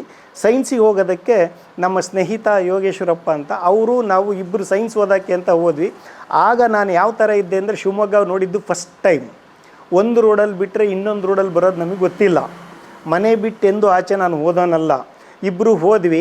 ಅಲ್ಲಿ ಶೇಖರಣ್ಣ ಅಂತ ಒಬ್ಬರು, ಅವರು ಫೈನಲ್ ಇಯರ್ BCom, ಅವ್ರ ಹತ್ರ ಹೋದ್ವಿ. ಅವರು national college, DVS college, Sahyadri college. ಕೇವಲ ಇಡೀ ಜಿಲ್ಲೆಗೆ ಈ 3 ಕಾಲೇಜಲ್ಲಿ ಮಾತ್ರ ಸೈನ್ಸ್ ಇದ್ದಿದ್ದು, ಇಡೀ ಶಿವಮೊಗ್ಗ ಜಿಲ್ಲೆಗೆ ಇದೇ 3 ಕಾಲೇಜು ಸೈನ್ಸ್ ಓದೋಕ್ಕಿದ್ದದ್ದು ಮತ್ತಿರಲಿಲ್ಲ. ಸೊ ಆ 3 ಕಾಲೇಜಿಗೂ ಅಪ್ಲಿಕೇಶನ್ ಹಾಕಿ ಕರ್ಕೊಂಡೋಗಿ ಅಪ್ಲಿಕೇಶನ್ ಹಾಕ್ಸಿದ್ರು. ಸಹ್ಯಾದ್ರಿ ಕಾಲೇಜಲ್ಲಿ ಬಸ್ಸಲ್ಲಿ ಓಡಾಡಬೇಕು, ನಮ್ಗೆ ಆಗಲ್ಲ ಅಂತ. ಅದು government college. National junior college private, DVS college private. DVSಲ್ಲಿ 2 ಇದ್ದವು, ಸೀನಿಯರ್ ಮತ್ತು ಜೂನಿಯರ್ ಅಂತ. ಜೂನಿಯರ್ ಕಾಲೇಜಲ್ಲಿ ಫಸ್ಟ್ ಕ್ಲಾಸ್ ಮೇಲೆ ಮಾರ್ಕ್ಸ್ ಇದ್ದರಿಗೆ ಮಾತ್ರ ಅಲ್ಲಿ ಸೀಟು, ಏಕೆ ಅಲ್ಲಿ ರ್ಯಾಂಕ್ ಬರೋದು ಅದೆಲ್ಲ ಇತ್ತು. ಇನ್ನು ನಾವು ಫಸ್ಟ್ ಕ್ಲಾಸ್ ಬಂದಿರಲಿಲ್ಲ ನಾವು SLCನಲ್ಲಿ. ಸೊ ಹಾಗಾಗಿ ನಮಗೆ ಅಲ್ಲಿ ಸೀಟ್ ಸಿಗಲ್ಲ. ಅಲ್ಲಿಗೆ ನಾವು ಅದಕ್ಕೆ ಅಪ್ಲಿಕೇಶನ್ ಹಾಕೋಕ್ಕೆ ಹೋಗಲಿಲ್ಲ. ಸೀನಿಯರ್ ಕಾಲೇಜು, ಜೂನಿಯರ್ ಕಾಲೇಜಿಗೆ ಹಾಕಿದ್ವಿ. ಜೂನಿಯರ್ ಕಾಲೇಜಲ್ಲಿ ನಾವು ಯಾವ ಮಟ್ಟಕ್ಕಿದ್ವಿ ಅಂದರೆ ಚಡ್ಡಿ ಹಾಕ್ಕೊಂಡು ಹೋಗಿದ್ವಿ. ನಾವು ಫಸ್ಟ್ PUC ಸೇರುವಾಗ ಚಡ್ಡಿ ಹಾಕ್ಕೊಂಡು ಹೋದ್ವಿ ನಮ್ಮ ಫ್ರೆಂಡು ನಾನು. ಅವರು ಕ್ಲರ್ಕ್ ಇದ್ದವರು, ಅಪ್ಪ ನೀವು ಇನ್ನು ಕಾಲೇಜಿಗೆ ಬಂದಿದ್ದೀರಾ, ಹೈಸ್ಕೂಲ್ ಥರ ಅಲ್ಲ, ಇನ್ಮೇಲೆ ನೀವು ಪ್ಯಾಂಟ್ ಹಾಕ್ಕೊಂಡು ಬರಬೇಕು ಕಾಲೇಜಿಗೆ ಬರುವಾಗ ಅಂತ ಅವತ್ತು ಹೇಳಿದರು. ಹಂಗೆ ಹೇಳಿದ್ದಕ್ಕೆ ನಾವು ಸೀಟ್ ಸಿಕ್ತಲ್ಲಿ ಬರೀ 196 ರೂಪಾಯಿ ಫೀಸ್ ಕಟ್ಟಬೇಕಿತ್ತು. ನಮ್ಮ ಸ್ನೇಹಿತ ಏನು ಮಾಡಿದೆ, ಅವರು ಪ್ಯಾಂಟ್ ಹಾಕ್ಕೊಂಡು ಬರಬೇಕು ಅಂತ ಹೇಳಿದ್ದಕ್ಕೆ ಇವರು ಬಟ್ಟೆ ಹೊಲ್ಸೋಕ್ಕೆ ಹೋಗ್ಬಿಟ್ರು. ಫಸ್ಟು ಬಟ್ಟೆ ಹೊಲಿಸ್ಕೊಂಡ್ರು, ಫೀಸ್ ಕಟ್ಟೋಕ್ಕೆ ದುಡ್ಡಿಲ್ದಂಗೆ ಆಯಿತು. ಅವರು ಬಂದು ಫೀಸ್ ಕಟ್ಟಲಿಲ್ಲ. ನಾನು ಮೊದಲು ಅಡ್ಮಿಷನ್ ಆಗೋಣ, ಪ್ಯಾಂಟ್ ಆಮೇಲೆ ಹೊಲಿಸ್ಕೊಳ್ಳೋಣ ಅಂತ ನಾನು ಡಿಸೈಡ್ ಮಾಡಿದ್ದೆ. ನಾನು ಫಸ್ಟ್ ಹೋಗಿ ಅಡ್ಮಿಷನ್ ಆಗಿ ಬಂದೆ. ಆ ನಂತರದಲ್ಲಿ ನಮ್ಮಣ್ಣ ಪ್ಯಾಂಟು ಅದು ಕರ್ಕೊಂಡೋಗಿ ಮೊದಲು ಫಸ್ಟ್ ಪ್ಯಾಂಟ್ ಹೊಲಿಸಿದ್ದು ನಮಗೆ. ಕಾಟನ್ ಪ್ಯಾಂಟ್, ಒಂದು ಪ್ಯಾಂಟು ಒಂದು ಶರ್ಟು ಕೊಟ್ಟಿದ್ದು. ಸರಿ, ಅವರು ಆಮೇಲೆ ಫೀಸ್ ಕಟ್ಟೋಕ್ಕಾಗದೇ ಇದ್ದಕ್ಕೆ ಅವ್ನು ಬರಲೇ ಇಲ್ಲ. ಅಡ್ಮಿಷನ್ ಆಗಲಿಲ್ಲ, ನಾನು ಒಬ್ಬನೇ ಆಗಿಬಿಟ್ಟೆ. ನನಗೆ ಅದು ಇಂಗ್ಲೀಷ್ ಮೀಡಿಯಮ್ ಬೇರೆ, ನಾವು ಓದಿರೋದು ಕನ್ನಡ ಮೀಡಿಯಮಲ್ಲಿ. ನಮಗೇನೇನೂ ಅರ್ಥ ಆಗ್ತಿರ್ಲಿಲ್ಲ. ಕಾಲೇಜಿಗೆ ಹೋದ್ರೆ ಏನೂ ಅರ್ಥ ಆಗ್ತಾ ಇರಲಿಲ್ಲ. ಸುಮ್ಮನೆ ಗೋಡೆ ನೋಡ್ದಂಗೆ ನೋಡ್ಕೊಂಡು ಸುಮ್ಮನೆ ಎದ್ದು ಬರೋದಾಯಿತು. ಇನ್ನೂ ರೂಮ್ ಮಾಡಿರಲಿಲ್ಲ ನಾನು. ಆವಾಗ ₹1.80 ಬಸ್ ಚಾರ್ಜ್ ಇತ್ತು. 80 ಪೈಸೆ ಕರ್ಕೊಂಡು ಹೋಗೋರು ಅವರು. ಬಸ್ಸಲ್ಲೇ ಓಡಾಡಿದೆ ಸ್ವಲ್ಪ ದಿನ. ಆ ಓಡಾಡುವಾಗ ಅಲ್ಲಿ ಒಬ್ಬ ನನ್ನ ಪಕ್ಕದ ಕೂತು ಹುಡುಗ ವಿಜಯ್ ಕುಮಾರ್ ಅಂತ ನನಗೆ ಫ್ರೆಂಡ್ ಆದ. ಅವನು ಫ್ರೆಂಡ್ ಆದಮೇಲೆ ಅವನನ್ನು ಕೇಳಿದೆ, ನೀ ಹೆಂಗೆ ಓದ್ತದಿ ಏನು ಅಂತ. ಅವನು ಶಿಕಾರಿಪುರ ತಾಲೂಕಿನ ಹುಡುಗ. ಶಿಕಾರಿಪುರ ಹುಲಿಗಿನಕೊಪ್ಪ ಅಂತ ಅವರು ಸ್ವಂತೂರು. ಸೊ ಅವರು ಫ್ರೆಂಡ್ ಆದರು. ಅವರು ರೂಮ್ ಮಾಡಿದ್ರು ಅವಾಗಲೇ. ಸರಿ, ನಾನು ಒಬ್ಬನೇ ಅದೀನಿ, ನೀನು ಬರೋಕ್ಕಾದ್ರೆ ನಮ್ಮ ರೂಮಿಗೆ ಬಾ ಅಂತ ಅಂದರು. ಅವ್ರು ರೂಮ್ ನೋಡ್ಕೊಂಡು ಬಂದೆ. ಅವ್ರ ಜೊತೆ ರೂಮಿಗೆ ಸೇರ್ಕೊಂಡೆ. ಆ ಹುಡುಗ ಹೇಗೆ ಅಂದರೆ, ಅವನು ಊರಲ್ಲಿ ಅವನನ್ನು ಮನೆಯಿಂದ ಅವನು ಎಲ್ಲೂ ಕಳಿಸಿಲ್ಲ. ಒಂಥರ ಕಾಲೇಜಿಗೆ ಬಂದಮೇಲೆ ನಂದು ಇದೇ ಸೀಟು, ಇವತ್ತು ಕುಂದು ಸೀಟೇ, ನಾಳೆನೂ ಅದೇ ಸೀಟಲ್ಲಿ ಕೂರಬೇಕು ಹೈಸ್ಕೂಲ್ ಥರ ಅಂತ ಅವನ ಮನೋಭಾವ. ಸರಿ, ಬೇರೆಯವ್ರ ಜೊತೆ ಜಗಳ ಮಾಡ್ಕೊಂಡ. ಅಲ್ಲಿ ಹೆಂಗೆ ಅಂದರೆ ಫಸ್ಟ್ ಬಂದರೆ ಫಸ್ಟ್ ಕೂತ್ಕೊಳ್ತಾರೆ, ಎಲ್ಲಿ ಸೀಟ್ ಇರುತ್ತೋ ಅಲ್ಲಿ ಕೂತ್ಕೋಬೇಕು. ಕಾಲೇಜಲ್ಲಿ ಆ ಥರ ಇದೆ ಸಿಸ್ಟಮ್. ಬಟ್ ಅವನಿಗೆ ಗೊತ್ತಿಲ್ಲ. ನಾವು ಆ ಥರ ಜಗಳಕ್ಕೆ ಹೋಗೋರಲ್ಲ, ಎಲ್ಲಿ ಸಿಗ್ತಾ ಅಲ್ಲಿ ಕೂತ್ಕೊಂಡೆ ನಾನು. ನನಗೇನು ಸಮಸ್ಯೆ ಆಗಲಿಲ್ಲ. ಅವ್ನು ಜಗಳ ಮಾಡ್ಕೊಂಡ. ಅವಿಬ್ಬರು ಹೋದ್ವಿ ರೂಮಲ್ಲಿ, ಅವನ ಜೊತೆಗೆ ಸೇರಿಕೊಂಡೆ. ನನಗೇನಾಯಿತು, ಊರು ಬಿಟ್ಟು ನಾನು ಒಂದು ದಿವಸನೂ ಆಚೆ ಇಲ್ಲದೇ ಇರೋನಿದ್ದ. ನನಗೆ ಊರದ್ದು ನಮ್ಮ ಮುಂದೆ ನೆನಪು, ಮನೆಯದೇ ಕಾಡ್ತಾಯಿತ್ತು. ಬಿಲ್ಡಿಂಗಿ ಮೇಲೆ ಬರೋದು, ಊರ ಕಡೆ ನೋಡ್ಕೊಂಡು ಹತ್ಕೊಂಡು ನಿಂತ್ಕೊಳ್ಳೋದು, ಮತ್ತು ಅವ್ನು ಕರೆದ್ರೆ ಹೋಗೋದು. ಹಿಂಗೆ ರಜಾ ಬರ್ತತಿ ಅಂದ್ರೆ ಸಾಕು. ಶನಿವಾರ ಕಾಲೇಜ್ ರಜಾ ಅಂತ ಹೇಳಿದರೆ ಶುಕ್ರವಾರನೇ ಊರಿಗೆ ಹೋಗ್ಬಿಡ್ತಾ ಇದ್ದೆ ನಾನು. ಮಧ್ಯದಲ್ಲಿ ಒಂದು ದಿವಸ ರಜಾ ಐತಿ ಅಂದರೆ ಈ ಮುಂದಿರೋ ಕ್ಲಾಸ್ಗಳು ಇಲ್ಲ, ಅವಾಗೆ ರಜಾಕ್ಕೆ ಊರಿಗೆ ಅಷ್ಟರ ಊರಿಗೆ ಹೋಗ್ತಾಯಿದ್ದೆ. ಹೆಚ್ಚು ಹಿಂಗೆ ಊರಿಗೆ ಹೋಗಿದ್ದಕ್ಕೆ ಅವ್ನಿಗೆ ಒಬ್ಬನಿಗೆ ಬೇಜಾರಾಯಿತು. ಅವನು ಒಂದು ದಿವಸ ಹಿಡ್ಕೊಂಡು ನನ್ನ ಹೊಡೆದು ಹಾಕಿಬಿಟ್ಟ. ಯಾಕೆ ಹಗಲೆಲ್ಲ ಊರಿಗೆ ಹೋಗ್ತೀಯಾ, ಹೋಗ್ಬೇಡ ಅಂತಂದು. ಆ ಹುಡುಗ ಯಾವ ಥರ ಅಂದರೆ, ರೂಮ್ ಬಿಟ್ಟಾಗ ತಲೆ ತಗ್ಸಿದನು, ಕಾಲೇಜಿಗೆ ಹೋದ್ಮೇಲೆ ತಲೆ ಎತ್ತನು.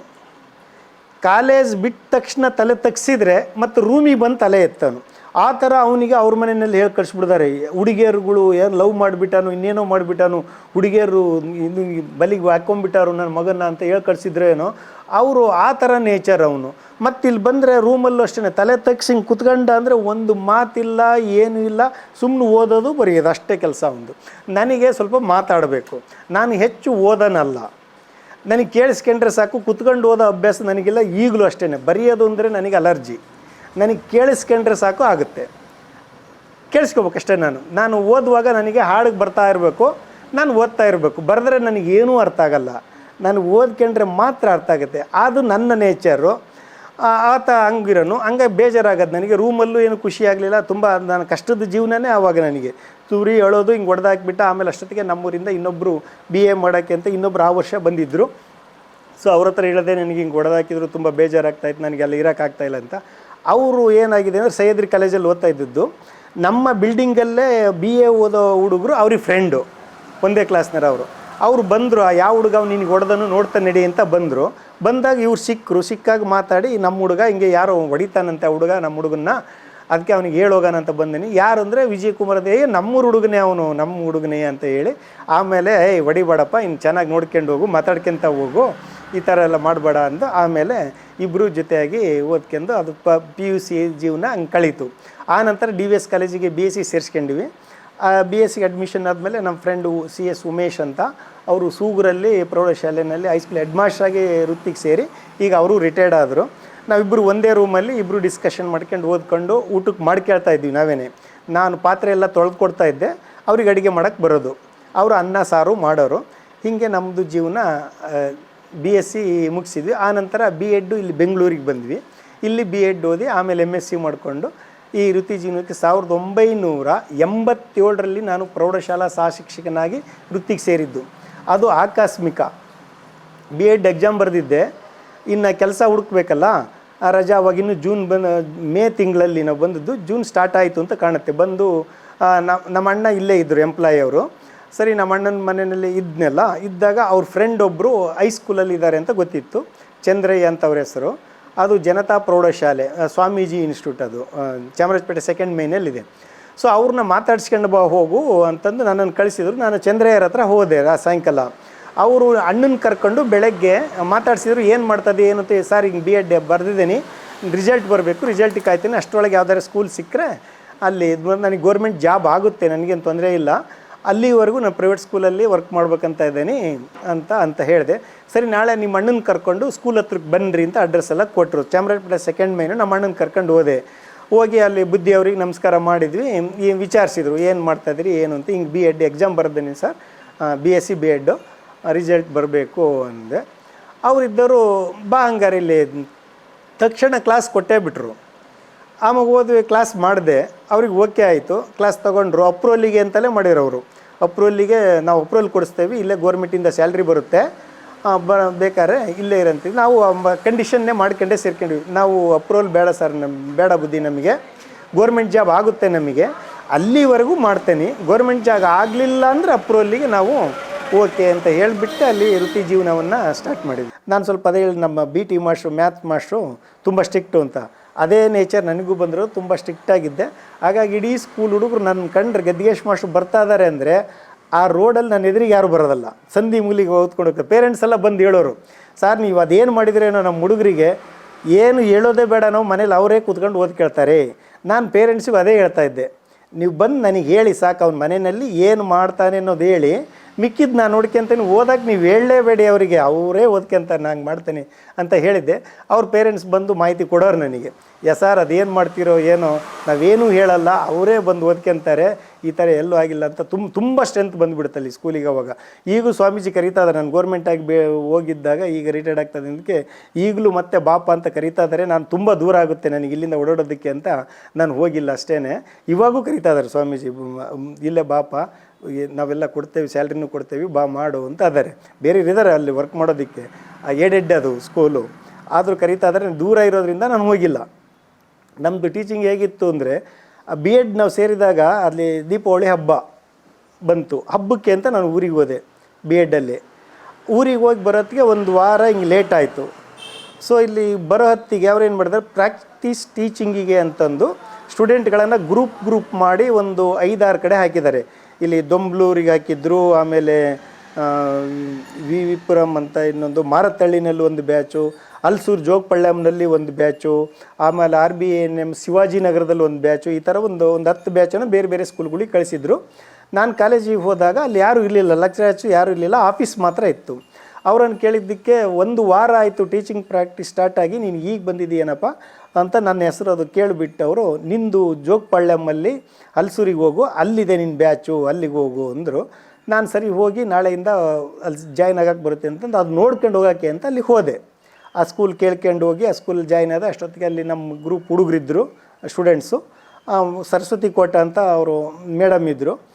ಹೋಗಿ ಮಾತಾಡಿಸಿದೆ. ಅವರು ಬೈದರು, ಯಾಕೆ ಇಷ್ಟು ದಿವಸ ಬರಲಿಲ್ಲ ಅಂದರೆ, ನನಗೆ ಗೊತ್ತಾಗಲಿಲ್ಲ, ಹಂಗೆ ಊರಿಗೆ ಹೋಗಿದ್ದೆ ಅದಕ್ಕೆ ಅಂತ ಹೇಳಿದೆ.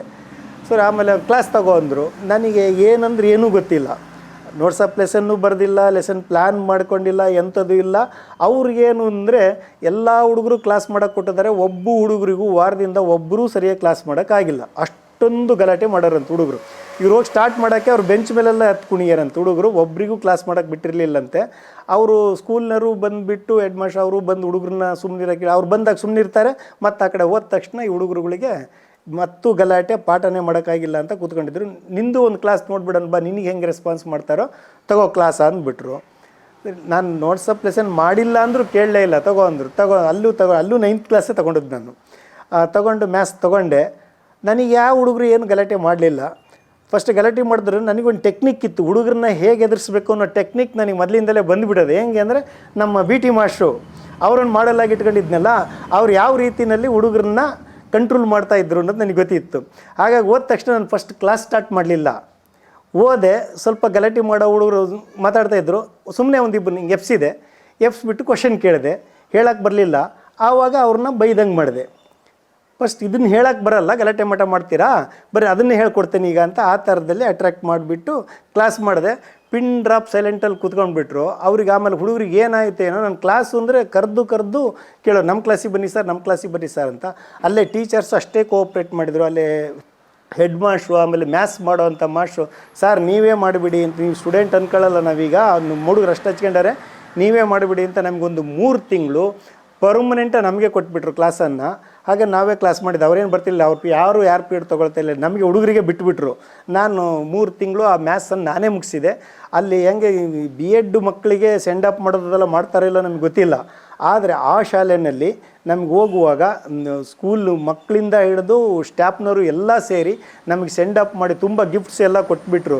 ಈ ಥರದ್ದು ಸ್ಟೂಡೆಂಟನ್ನು ಟೀಚಿಂಗ್ ಪ್ರಾಕ್ಟೀಸಲ್ಲಿ ಬಂದು ಹಿಂಗೆ ಮಾಡೋರು ನಾವೆಲ್ಲೂ ನೋಡಿರಲಿಲ್ಲ ಸರ್. ಇಲ್ಲಿ ತನಕ ಸುಮಾರು ಬ್ಯಾಚ್ ಬಂದೋಗಿದ್ದಾವೆ, ಯಾರೂ ಈ ಥರ ಮಾಡಿರಲಿಲ್ಲ, ನೀವು ಒಳ್ಳೆ ಇದು ಹುಡುಗರು ನೀವು ಮಾಡಿದ್ದೀರಿ ಅಂತಂದು ಹೊಗಳಿದ್ರು. ನಮ್ಗೆ ಅವಾಗೇ ಅನ್ನಿಸ್ತು, ನಾವು ಟೀಚಿಂಗ್ ವೃತ್ತಿನಲ್ಲಿ ಅಂದರೆ ಪ್ರೊಫೆಷನ್ನಲ್ಲಿ ನಾನು ತಮ್ಮ ಎತ್ತನಿ ಅನ್ನೋದು ಅವಾಗೇ ಗೊತ್ತಿತ್ತು ನನಗೆ.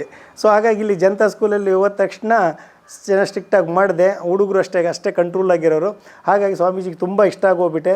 ನೀನು ಯಾವ ಕಾರಣಕ್ಕೂ ಬಿಡಲ್ಲ, ಇಲ್ಲೇ ಇರೋ ಅಂದರು. ಬಟ್ ನನಗೆ ಗೋರ್ಮೆಂಟ್ ಅಪಾಯಿಂಟ್ ಆಗಿದ್ದಕ್ಕೆ ನಾನು ಗೋರ್ಮೆಂಟಿಗೆ ಹೋಗಲೇಬೇಕಾಯ್ತು. ಪಾಪ ಅವರೇ ಅಡ್ಡ ಹಾಕಲಿಲ್ಲ ನನಗೆ. ಗೋರ್ಮೆಂಟ್ ಅಪಾಯಿಂಟ್ ಆಗಿ ಬಂದೆ. ನಾನು 94ಅಲ್ಲಿ ಗೋರ್ಮೆಂಟ್ ಅಪಾಯಿಂಟ್ ಆಗಿದ್ದು ನನಗೆ. ನಾನು ತುಂಬಾ ಕ್ಲಾಸಿಗೆ ಹೋದರೆ ನನಗೆ ಆ 1 ಅವರ್, ಈ ಕಾಲೇಜಿಗೆ ಬಂದಾಗಂತೂ 2 ಅವರ್ ಕ್ಲಾಸ್ ಮಾಡಿದ್ದೀನಿ ನಾನು. ನನಗೇ ಗೊತ್ತಿಲ್ಲ, ಕ್ಲಾಸ್ ಒಳಗೆ ಹೋಗೋದಷ್ಟೇ ಗೊತ್ತು ನನಗೆ. ನಾನು ಹೊರಗೆ ಬರಬೇಕಾದ್ರೆ ಬೇರೆ ಲೆಕ್ಚರರ್ಸ್ ಬಂದು, ಸಾರ್ ನಿಮ್ಮ ಟೈಮ್ ಆಗಿದೆ, ಒಂದು ಪೀರಿಯಡ್ ಎಕ್ಸ್ಟ್ರಾನೂ ತೊಗೊಂಡಿದ್ದೀರಿ, ಬನ್ನಿ ಅಂತ ಕರಿಬೇಕು. ಅಲ್ಲಿವರೆಗೂ ನನ್ನ ಮಕ್ಕಳಿಗೂ ಗೊತ್ತಿರಲ್ಲ, ನನಗೂ ಗೊತ್ತಿರಲ್ಲ, ಮಕ್ಕಳು ಹೇಳಲ್ಲ. ಆಮೇಲೆ ಕೊನೆಗೆ ಎಲ್ಲಿ ತನಕ ಬಂತು ಅಂದರೆ ಬೇರೆ ಕ್ಲಾಸೆಲ್ಲ ಹಾಳಾಗ್ತವೆ ಅಂತ ಕಂಪ್ಲೇಂಟ್ ಆಯಿತು. ಇವರು ಕಂಟಿನ್ಯೂ ಮಾಡ್ತಿರ್ತಾರೆ, ನಮ್ಮ ಕ್ಲಾಸ್ಗಳು ಹೋಗ್ತವೆ ಇವ್ರ ಕಡೆಯಿಂದ ಅಂತ ಹೇಳಿದ್ದಕ್ಕೆ ನಾನು ಆಮೇಲೆ ಹೋಗಿ ಕ್ಲಾಸಲ್ಲಿ ಒಬ್ಬ ವಿದ್ಯಾರ್ಥಿಗೆ ಟೈಮು ಇಟ್ಕೊಂಡು ಬಿಡು, ಆ ಟೈಮ್ ನೋಡಿ ಟೈಮ್ ಆಯಿತು ಸಾರ್ ಅಂತ ಹೇಳು ಅಂತ ಮಾಡೋ ಪರಿಸ್ಥಿತಿ ಬಂತು. ಹಾಗೆ ಕ್ಲಾಸ್ ಒಳಗೆ ಹೋಗೋದಷ್ಟೇ ಗೊತ್ತು ನನಗೆ. ಹೋದ್ಮೇಲೆ ಅಲ್ಲಿ ನಾನಾಗಿರ್ತಿರ್ಲಿಲ್ಲ. ಕ್ಲಾಸ್ ಅಂದರೆ ನನಗೆ ಅಷ್ಟು ತುಂಬ ಇಷ್ಟ. ನಾನು ವೃತ್ತಿಯನ್ನು ಶಿಕ್ಷಕ ವೃತ್ತಿಯನ್ನು ತುಂಬ ಪ್ರೀತಿಸ್ತೇನೆ. ಅದು ನಾನು ಸಂಬಳಕ್ಕೆ ಅಂತ ಕೆಲಸ ಮಾಡಿರೋನಲ್ಲ, ಸಂಬಳಕ್ಕೆ ಅಂತ ಯಾವತ್ತೂ ಕೆಲಸ ಮಾಡಿರೋನಲ್ಲ. ನಾನು ನಂಬರ್ 1 ಶಿಕ್ಷಕ ಆಗಬೇಕು. ಮಕ್ಕಳು ನನ್ನನ್ನು ಜೀವನ ಪರ್ಯಂತ ನೆನೆಸ್ಕೋಬೇಕು. ನಾನು ಮಕ್ಕಳನ್ನು ಎಂಥ ದಡ್ಡನ್ನೂ ಕೂಡ ಅವನು ಬುದ್ಧಿವಂತನ ಮಗುವನ್ನಾಗಿ ಮಾಡಬೇಕು ಅನ್ನೋದು ನನ್ನ ಗುರಿಯಾಗಿತ್ತು. ಹಾಗಾಗಿ ನಾನು ದಡ್ಡ ಮಕ್ಕಳನ್ನೇ ಆರಿಸ್ಕೊಳ್ಳೋದು ನಾನು, ಅವನನ್ನು ಬುದ್ಧಿವಂತನ ಮಾಡೋಕ್ಕೆ. ಬುದ್ಧಿವಂತನ ಯಾರು ಬೇಕಾದ್ರೂ ಬುದ್ಧಿವಂತರನ್ನ ಮಾಡ್ತಾರೆ. ದಡ್ಡ ಮಗುವಿಗೆ ಅರ್ಥ ಆಗೋ ಹಾಗೆ ಹೇಳೋದು ಹೇಗೆ ಅನ್ನೋದನ್ನು ಟೆಕ್ನಿಕ್ಗಳನ್ನು ಇಟ್ಕೊಂಡು ನಾನು ಆ ಮಗುವಿಗೆ ಅರ್ಥ ಆಗಂಗೆ ಮಾಡೋದೇ ನನ್ನ ಉದ್ದೇಶ ಆಗಿರೋದು. ಆ ಉದ್ದೇಶದಿಂದಲೇ ಅದನ್ನೇ ಧ್ಯೇಯವಾಗಿ ಇಟ್ಕೊಂಡು ನಾನು ಕ್ಲಾಸಲ್ಲಿ ಪಾಠ ಮಾಡ್ತಾ ಇರ್ತಾಯಿದ್ದೆ. ಹಾಗಾಗಿ ನನಗೆ ಪ್ರತಿದಿನವೂ ಹೊಸ ಥರನೇ ಕಾಣೋದು. ಆಮೇಲೆ ಬೇರೆಯವ್ರು ಹೇಗಿರ್ತಾರೆ ಟೀಚರ್ಸು ಅಂದರೆ, ಪುಸ್ತಕದಲ್ಲಿ ಓದ್ಕೊಂಡು ಬರೋದು, ಆ 45 ನಿಮಿಷ ಅದು ಹೇಳಿಬಿಡಬೇಕು. ಹೆಚ್ಚು ಕಡಿಮೆ ಆದರೂ ಮತ್ತೆ ಬರ್ದೋತ ಇಲ್ಲೋ, ಏನು ಉದ್ದೇಶಕ್ಕೆ ಹಂಗೆ ಮಾಡ್ತಾರೆ ಏನೋ, ಅದನ್ನೆಲ್ಲ ಒಂಥರ ವಾಂತಿ ಮಾಡ್ದಂಗೆ ಮಾಡಿಬಿಡ್ಬೇಕು, ಈ ಕಡೆ ಬಂದುಬಿಡ್ಬೇಕು ಅನ್ನೋದು ಇರ್ತಾರೆ. ನಂದು ಹಂಗಲ್ಲ. ನಾನು ಇವತ್ತಿಂಥ ಪಾಠ ಮಾಡಬೇಕು ಅಂತ ಹೋದರೆ ಕೆಲವು ಸಾರಿ ಆ ಪಾಠ ನಾನು ಮಾಡಿರ್ತಾ ಇರಲಿಲ್ಲ. ಅಲ್ಲೇ ಸಿಚುಯೇಷನ್ ಏನು ಕ್ರಿಯೇಟ್ ಆಗುತ್ತೆ, ಆ ಕ್ರಿಯೇಟ್ ಆದಾಗ ಅದಕ್ಕೆ ಎಕ್ಸಾಂಪಲ್ಸು, ಉದಾಹರಣೆಗಳನ್ನು ಕೊಟ್ಟು ಆ ಮಗುವನ್ನು ತಿದ್ದೋ ಕೆಲಸವನ್ನು ಮಾಡ್ತಾಯಿದ್ದೆ. ನನ್ನ ಪಾಠ ಅವತ್ತು ನಾನು ಹೋಗಿ ಏನು ಮಾಡಬೇಕು ಅಂತ ಹೋಗಿರ್ತಾಯಿದ್ನೋ ಆ ಪಾಠ ಅವತ್ತು ನನಗೆ ಮಾಡೋಕ್ಕಾಗಿರ್ತಿರ್ಲಿಲ್ಲ. ಏಕೆಂದರೆ ಆ ಮಗು ತಿದ್ದೋದು ಮುಖ್ಯ ಆಗಿರ್ತದೆ ನನಗೆ. ಅವನಿಗೆ ನಿದರ್ಶನಗಳನ್ನು ಕೊಡಬೇಕಾಗಿತ್ತು, ಕತೆ ಹೇಳಬೇಕಿತ್ತು. ಆ ಮಗುವನ್ನು ಈ ರೀತಿಯಲ್ಲಿ ಮಕ್ಕಳನ್ನು ಪರಿವರ್ತನೆ ಮಾಡ್ಕೊಂಡು ಬಂದೆ. ಅದು ನಿಮಗೂ ಗೊತ್ತು ಯಾವ ಥರ ಮಾಡ್ತಾಯಿದ್ದೆ ಅಂತ. ಕ್ಲಾಸ್ ಮಾಡುವನ ಬರೀ ಗಣಿತ ಮಾಡ್ತಿರ್ಲಿಲ್ಲ. ಮಧ್ಯದಲ್ಲಿ ಏನು ಸಿಚುಯೇಷನ್ ಕ್ರಿಯೇಟ್ ಆಗುತ್ತೆ, ಏನು ಬರುತ್ತೋ ಅದಕ್ಕೆ ತಕ್ಕಾಗಿ ನನಗೆ ಆಟೋಮೆಟಿಕ್ಕಾಗಿ ಬಂದುಬಿಡುತ್ತೆ ಅದು ಹೇಳೋದಕ್ಕೆ. ಸುಮ್ಮನೆ ಭಾಷಣ ಮಾಡು ಅಂದರೆ ಭಾಷಣ ಮಾಡೋಕ್ಕೆ ಬರಲ್ಲ ನನಗೆ. ಅಲ್ಲಿ ಸಿಚುಯೇಷನ್ ಕ್ರಿಯೇಟ್ ಆಗಬೇಕು, ಅದ್ರ ಮೇಲೆ ಆಟೋಮೆಟಿಕ್ಕಾಗಿ ಅದು ಬರುತ್ತೆ. ಈ ರೀತಿಯಲ್ಲಿ ಕ್ಲಾಸ್ ಮಾಡಿರೋದ್ರಿಂದ ನನಗೆ ದಿನಾನೂ ಖುಷಿಯಾಗೇ ಇದ್ದೀನಿ ನಾನು. ಯಾವತ್ತೂ ನನಗೆ ಕ್ಲಾಸ್ ಬೇಜಾರು ಆಗೇ ಇಲ್ಲ. ಸೊ ಹಾಗಾಗಿ ನಾನು ಎವ್ರಿ ಡೇನೂ ಸ್ಪೆಷಲ್ ಡೇನೇ ಶಿಕ್ಷಕನಾಗಿ, ಉಪನ್ಯಾಸಕನಾಗಿ. ನನ್ನ ಜೀವನದಲ್ಲಿ ನಾನು ಇಲ್ಲಿ ತನಕ ಈಗ ಉಪನ್ಯಾಸಕನಾಗಿ ಬರೋವರೆಗೂ ಬಾಲ್ಯದಿಂದ ನನಗೆ ಸಪೋರ್ಟಿವ್ ಆಗಿ ನಿಂತಿರೋದು ಯಾವ ರೀತಿ ಅಂತ ಹೇಳಿದರೆ, ಮೊದಲನೇದಾಗಿ ನನ್ನ ತಾಯಿ. ಪ್ರೈಮರಿ ಸ್ಕೂಲಲ್ಲಿರುವಾಗ ಏನು ನಮಗೆ ಅಷ್ಟು ಗೊತ್ತಾಗ್ತಿರ್ಲಿಲ್ಲ. PUC ಸೇರಿದಾಗ ನಾವಲ್ಲಿ ರೂಮ್ ಮಾಡಬೇಕಾಯ್ತು. ರೂಮ್ ಬಾಡಿಗೆ ಕೊಡೋದು, ಫೀಸು, ಇದೆಲ್ಲ ಅಲ್ಲಿ ಖರ್ಚುಗಳು ಬರೋದು. ಆ ಖರ್ಚನ್ನು ಭರಿಸೋವಷ್ಟು ಮಟ್ಟದಲ್ಲಿ ನಮ್ಮ ಮನೆಯಲ್ಲಿ ಸಾಹುಕಾರಿಕೆ ಇಲ್ಲ, ಸ್ಥಿತಿವಂತರಲ್ಲ. ಸೊ ಅದೇ ಹೇಳಿದ್ನಲ್ಲ, ಆವಾಗಲೇ ಹೇಳ್ದಂಗೆ ಬೆಣ್ಣೆ ಮಾರಿ ಈ ಹೈನುಗಾರಿಕೆಯಿಂದ ದುಡ್ಡು ಬರಬೇಕು, ಅದರಲ್ಲಿ ದುಡ್ಡು. ಒಂದೊಂದು ಸಾರಿ ನಮ್ಮ ತಂದೆಯವ್ರನ್ನ, ಅದು ಬಾಲ್ಯದಲ್ಲಿರುವ ನಮ್ಮ ತಂದೆಯರು ಹೇಗೆ ಅಂದರೆ, ಬಾಲ್ಯದಲ್ಲಿ ಅದು ನಾನು ಹೇಳಿಲ್ಲ, ಸೀಮೆಎಣ್ಣೆ ಬುಡ್ಡಿನಲ್ಲಿ ನಾವು ಓದಿರೋದು. ನಾವು ಓದುವ ಟೈಮಲ್ಲಿ ಕರೆಂಟ್ ಇರಲಿಲ್ಲ. ಇಡೀ ನಮ್ಮೂರಿಗೆ ನಮ್ಮದು 42ನೇ ಮನೆ ಕರೆಂಟ್ ಹಾಕ್ಸ್ಕೊಂಡಿರೋದು. 42ನೇ ಮನೆ, YL42 ಅಂತಲೇ ನಮಗೆ ಮೀಟ್ರ್ ಬೋರ್ಡ್ ಸಂಖ್ಯೆ ಕೊಟ್ಟಿರೋದು. ಕರೆಂಟ್ ಇರಲಿಲ್ಲ. ಸುಮಾರು ನಾನು 5-6ನೇ ಕ್ಲಾಸ್ನಿಗೆ ಬರೋವರೆಗೂ ಕರೆಂಟ್ ಇಲ್ಲ. ಸೀಮೆಎಣ್ಣೆ ಬುಡ್ಡಿ ಹಚ್ಕೊಂಡು ಅದರಲ್ಲೇ ಓದಿರೋದು ನಾವು. ಅದು ಹೇಗೆ ನಮ್ಮ ಮನೆಯವ್ರು ಹೇಗೆ ಓದಿಸ್ತಿದ್ರು ಅಂದರೆ, ಓದ್ಬೇಕು ಚೆನ್ನಾಗೆ, ಆದ್ರೆ ಮನೇಲಿ ಕೂತ್ಕೊಂಡು ಓದಬಾರ್ದು. ಅಲ್ಲೆಲ್ಲ ರೂಮ್ ಇರಲ್ಲ, ಹಾಲ್ಗಳು, ಮನೆಯಲ್ಲಿ ಹಾಲಲ್ಲಿ ನಾವು ಓದೋ ಕಡೆನೇ ನಮ್ಮ ತಂದೆ ತಾಯಿಯವರು ಎಲ್ಲರೂ ಅಲ್ಲೇ ಮಲಗೋದು. ಸೊ ನಾವು ದೀಪ ಹಚ್ಕೊಂಡು ಓದ್ತಾ ಇದ್ದರೆ ನಮ್ಮ ತಂದೆಯರಿಗೆ ನಿದ್ದೆ ಬರ್ತಿಲ್ಲ. ಸುಮ್ಮ ಮಲ್ಕಳ, ಎಷ್ಟೋ ತನಕ ಓದ್ಕೊಂತೀಯ, ನಮಗೆ ನಿದ್ದೆ ಬರಲ್ಲ, ಏನೂ ಇಲ್ಲ ಅಂತ ಬೇರೆಯವರೆಲ್ಲ ತಂದೆ ತಾಯಿಗಳು ಸಪೋರ್ಟ್ ಮಾಡಿದರೆ ಓದೋಕ್ಕೆ ಖುಷಿ ಪಡ್ತಾಯಿದ್ರು. ನಾವು ಓದ್ತಾ ಇದ್ದರೆ ನಮ್ಮ ತಂದೆ ನೋಡಿದರೆ ನಮ್ಮನ್ನು ಬೈದು ಮಲಿಕ್ಕೊಳ್ಳೋ ಅಂತ ಹೇಳೋರು, ಯಾಕೆ ಅವ್ರಿಗೆ ನಿದ್ದೆ ಬರಲ್ಲ ಅಂತ.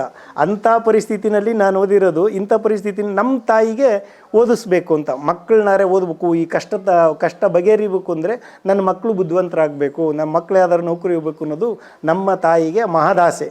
ಹಾಗಾಗಿ ಅವರು ಈ ದುಡ್ಡು ಬೆಣ್ಣೆ ಮಾರಿದ್ರಲ್ಲಿ ದುಡ್ಡು ಕೊಡೋದು, ಇದು ಮಾಡೋದು. ಒಂದು ಸಾರಿ ಒಂದು ಇನ್ಸಿಡೆಂಟ್ ಹೆಂಗಾಯಿತು ಅಂದರೆ, ನಮ್ಮ ಅಣ್ಣ ಕೂಡ ರೂಮ್ ಮಾಡ್ಕೊಂಡೇ ಓದಿರೋದು. ನಮ್ಮ ಅಣ್ಣ ಬಂದು ನಮ್ಮ ತಂದೆರ ಹತ್ರ ದುಡ್ಡು ಕೇಳಿದಾಗಲೂ ಟ್ರಂಕ್ ಎತ್ಕೊಂಡು ಮನೆಗೆ ಬಾ ಅಂದಿದ್ದಾರೆ. ನಮ್ಮ ಹತ್ರ ದುಡ್ಡಿಲ್ಲ, ಟ್ರಂಕ್ ಎತ್ಕೊಂಡು ಮನೆಗೆ ಬಾ, ಓದೋದು ಬೇಡ, ಏನು ಬೇಡ ಅಂದಿದ್ದಾರೆ. ಆದರೂ ನಮ್ಮಮ್ಮ ಬೇರೆ ಹತ್ರ ಸಾಲ ಇಸ್ಕೊಂಡು ಬಂದು ಕೊಟ್ಟು ಮಕ್ಕಳನ್ನು ಒಸಿರೋದು. ನನಗೂ ಅದೇ ಇನ್ಸಿಡೆಂಟ್ ಆಯಿತು. ಒಂದು ಸಾರಿ ದುಡ್ಡು ಬೇಕಾಗಿತ್ತು, ಕೇವಲ ಒಂದು 100 ರೂಪಾಯಿ ಏನೋ ಬೇಕಿತ್ತು ಅಷ್ಟೇ. ಆ 100 ರೂಪಾಯಿ ಕೇಳಿದ್ದಕ್ಕೆ ನಮ್ಮ ತಂದೆಯವರು, ಇಲ್ಲಪ್ಪ ಆಗಲ್ಲ, ಟ್ರಂಕ್ ಎತ್ಕೊಂಡು ಬಂದುಬಿಡು ನೀವು, ಸುಮ್ಮನೆ ರೂಮ್ ಖಾಲಿ ಮಾಡ್ಕೊಂಡು ಅಂದರು. ಆವಾಗ ನಮ್ಮವ್ವ ನಮ್ಮೂರಲ್ಲಿ ಮಲ್ಲಪ್ಪ ಮೇಷ್ಟ್ರು ಒಂಥರ ಮಿಡ್ಲ್ ಸ್ಕೂಲ್ ಮಾಸ್ಟ್ರಿದ್ರು. ಅವರು ಸ್ವಲ್ಪ ಹಿಂಗೆ ದುಡ್ಡು ಅವ್ರ ಹತ್ರ ಹೋಗಿ ಬಡ್ಡಿಗೆ ತೊಗೊಂಡು ಬಂದಿತ್ತು ನಮ್ಮಮ್ಮ ದುಡ್ಡನ್ನು. ಬಡ್ಡಿಗೆ ತೊಗೊಂಡು, ಅದು ನಮ್ಮ ಅಣ್ಣನಿಗೆ ಬಡ್ಡಿಗೆ ದುಡ್ಡು ತೊಗೊಂಬಂದು ನಮ್ಮ ಅಣ್ಣನಿಗೆ ಕೊಟ್ಟಿತ್ತು. ಆ ಬಡ್ಡಿ, ನಾನು ಅವಾಗ 8ನೇ ಕ್ಲಾಸ್, ನಮ್ಮ ಅಣ್ಣ BA ಮಾಡುವಾಗ ನಾನು 8ನೇ ಕ್ಲಾಸು. ಬಡ್ಡಿಗೆ ದುಡ್ಡನ್ನು ತೊಗೊಂಬಂದು ಕೊಟ್ಟಿತ್ತು. ಆಮೇಲೆ ಆ ದುಡ್ಡು ವಾಪಸ್ ಕೊಡುವಾಗ ನಾನು ಬಡ್ಡಿ ಲೆಕ್ಕಾಚಾರ ಮಾಡಿಬಿಟ್ಟು ಆ ದುಡ್ಡನ್ನು ನಮ್ಮವನ ಕೈಗೆ ತಗೊಂಡೋಗಿ, ನಮ್ಮವ್ವ ಕೇಳಿದ್ಲು ನನಗೆ, ಇದು ಮಲ್ಲಪ್ಪ ಮೇಷ್ಟ್ರಿಗೆ ದುಡ್ಡು ಕೊಡಬೇಕು, ಇಷ್ಟು ದುಡ್ಡು ಇಸ್ಕೊಂಡು ಬಂದೇನಿ, ಇಷ್ಟು ದಿವಸ ಆಯಿತು, ಲೆಕ್ಕ ಮಾಡು, ಇಷ್ಟು ಪರ್ಸೆಂಟ್ ಅಂತ ಹೇಳಿದ್ರು ಅವರು ಒಂದು. ನಾನು ಲೆಕ್ಕ ಮಾಡಿ ಬರೆದು ಬಿಟ್ಟು ಆ ದುಡ್ಡು ಕಳಿಸಿದ್ದೆ ನಮ್ಮವ್ಗೆ. ಆ ಮಾಸ್ಟ್ರು, ನಿಮ್ಮ ಮಗನ್ನ ನಾನು ನೋಡಬೇಕು ಅಂತಂದು ಕರ್ಸ್ಕೊಂಡ್ರು. ಯಾಕೋ ಮೇಷ್ಟ್ರು ನಿನ್ನ ನೋಡಬೇಕಂತೆ, ಬಾ ಅಂತ ನಮ್ಮವ್ವ ಹೇಳ್ತು. ಸರಿ, ನನಗೆ ಭಯ. ಅವರು ಮಾಸ್ಟ್ರು ಹೊಡಿಯೋಕ್ಕೋ ಬೈಯೋಕ್ಕೋ, ಏನಾಗಿದೆಯೋ, ನಾನು ಏನಾರು ತಪ್ಪು ಮಾಡಿದ್ನೇನೋ, ದುಡ್ಡು ಕೊಡುವಾಗ ಇದು ಮಾಡಿದ್ನೇನೋ ಬೈದಲ್ಲಿ ನಾನು ಹೋದೆ. ಅವರು ಹೆಂಗೆ ಕರೆದ್ಬಿಟ್ಟು ನನ್ನ ನೋಡಿ ತುಂಬ ಅಪ್ಕೊಂಡ್ಬಿಟ್ರು. ಅವರು ಅಪ್ಕೊಂಡ್ಬಿಟ್ಟು ನನಗೆ ಈಗ ದುಃಖ ಬರುತ್ತೆ ಅಂತ ನೋಡಿದರೆ.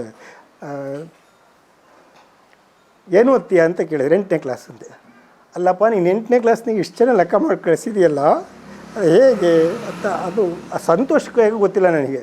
ಅವರು ಅಷ್ಟೊಂದು ಪ್ರೀತಿಯಿಂದ. ಆಮೇಲೆ ನಾನು ಓದುವಾಗಲೂ ಅವರೇ ಸಹಾಯ ಮಾಡಿದ್ದು ನಮಗೆ. ನಮ್ಮವ್ವ ಹೋಗಿ ದುಡ್ಡು ಕೇಳಿದರೆ ಬಡ್ಡಿಗೆ ದುಡ್ಡು ಕೊಡೋದು ಅದೆಲ್ಲ ಮಾಡಿದರು. ನಮ್ಮವ್ವ ದುಡ್ಡು ಇಸ್ಕೊಂಡು ಬಂದು ಮಾಡಿತ್ತು. ಅಷ್ಟು ನೀಟಾಗಿ ದಿನದ್ದು ಕೂಡ ಲೆಕ್ಕ ಮಾಡಿ ಕಳಿಸಿದ್ದೆ ನಾನು 8ನೇ ಕ್ಲಾಸಿಗೆ. ಅಷ್ಟು ನೀಟಾಗಿ ನನಗೆ ಲೆಕ್ಕದ ಬಗ್ಗೆ ಆ ಇಂಟ್ರೆಸ್ಟ್ ಇತ್ತು, ಹಂಗೆ ಮಾಡಿ ಕಳಿಸಿದ್ದೆ. ಅವಾಗಿಂದನೇ ಅದು ಏನೋ ದೇವ್ರಿಗೂ ನನಗೆ ಆ ಥರದ್ದು ಕೊಟ್ಟಿದ್ದೇನೋ, ಅವಾಗಿಂದನೂ ಇದೆ. ಆಮೇಲೆ PUC ಬಂದಮೇಲೆ ನಾನು ಹೆಚ್ಚು ಓದಿರೋದು ಸ್ವಂತನೇ.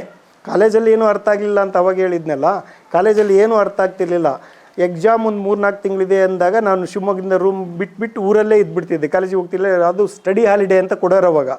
ಸೊ ಅಟೆಂಡೆನ್ಸ್ ಕೊಡೋರು ಕಂಪಲ್ಸರಿ ಏನಲ್ಲ ಅಟೆಂಡೆನ್ಸ್. ಅವಾಗ ಅಟೆಂಡೆನ್ಸೇ ನಾವು ಹೋಗ್ಲಿದ್ರು ನಡೆಯೋದಲ್ಲಿ ಕೊಡೋರು ಅಟೆಂಡೆನ್ಸ. ನಾವು ಒಂದು 3 ತಿಂಗಳು ಊರಲ್ಲೇ ನಾನು ಸ್ವಂತ ಓದಿ ಪಾಸಾಗಿರೋದೇ ವಿನಃ ಕಾಲೇಜಿಂದ ಲೆಕ್ಚರಿಂದ ಪಾಠ ಕಲ್ತು ನಾವು ಓದಿದ್ದೇನೆ ಅನ್ನೋದು ಸುಳ್ಳು. ನಾನು ಪ್ರತಿಯೊಂದನ್ನು ಸ್ವಂತ ಓದ್ಕೊಂಡೇ ಕಲ್ತ್ಕೊಂಡು ಎಕ್ಸಾಮ್ ಬರೆದಿರೋದು. BScನಲ್ಲಿ ಮಾತ್ರ ನಾನು ಮ್ಯಾಥಮೆಟಿಕ್ಸ್ಗೆ ಟ್ಯೂಷನ್ ಓದೆ. ಅಲ್ಲೂ ಕೂಡ ಹಂಗೆ, ಅಲ್ಲಿ ಕಾಲೇಜಲ್ಲಿ ಏನೂ ಇದಾಗಲಿಲ್ಲ ನನಗೆ, ಏಕೆಂದರೆ ನಮ್ಮ ಮನೆಯಲ್ಲೇ ಇದ್ದು ಓದೋದಲ್ಲ ಹೆಚ್ಚು. ಅಲ್ಲೂ ಟ್ಯೂಷನ್ ಹೋಗ್ಬಿಟ್ಟು ಅದನ್ನು ಮಾಡ್ಕೊಂಡೆ. ಇಷ್ಟು ನನ್ನ ಇದು ಓದಿದ್ದು. ಈಗ ಸಪೋರ್ಟ್ ಹೇಗೆ ಅಂದರೆ ನಮ್ಮವ್ವ ಆವಾಗ ಸಪೋರ್ಟ್ ಮಾಡ್ತು. ನಾ PUC ಬಂದಮೇಲೆ ಅಷ್ಟೊತ್ತಿಗೆ ಆಗಲೇ ನಮ್ಮ ಅಣ್ಣ ಇಲ್ಲಿ ಬಂದು ಬೆಂಗಳೂರಲ್ಲಿ ಒಂದು ಅಪಾಯಿಂಟ್ ಸೇರ್ಕೊಂಡಿದ್ರು, ಅದನ್ನು ಎಡಿಷನ್ ಫ್ಯಾಕ್ಟ್ರಿಗೆ ಸೇರಿಕೊಂಡಿದ್ರು. ನಮ್ಮ ಅಣ್ಣನೇ ತಂದೆ ಸ್ಥಾನದಲ್ಲಿದ್ದು ನನಗೆ ತಿಂಗಳಿಗೋ 2 ತಿಂಗಳಿಗೋ ₹100 ಪೋಸ್ಟಲ್ಲಿ ಕಳಿಸೋದು ಇದೆಲ್ಲ ಮಾಡೋರು. ಇವತ್ತು ನಾನು ತುತ್ತು ಅನ್ನ ತಿಂತಾದನಿ ಅಂದರೆ ಅದು ನಮ್ಮ ಅಣ್ಣ ಹಾಕಿದ ಭಿಕ್ಷೆ. ತಂದೆ ಸ್ಥಾನದಲ್ಲಿದ್ದು ನನ್ನನ್ನು ಓದಿಸಿ ಇಲ್ಲಿವರೆಗೂ ಕರ್ಕೊಂಡು ನನ್ನ ಮೇಲೆ ತುಂಬ ಪ್ರೀತಿ. ಇಷ್ಟು ಜನ ಮಕ್ಕಳಲ್ಲಿ ಅವರು 3 ಜನ ತಮ್ಮಂದಿರಿದ್ರೂ ನನ್ನ ಮೇಲೆ ನಮ್ಮ ಅಣ್ಣನಿಗೆ ಪ್ರೀತಿ.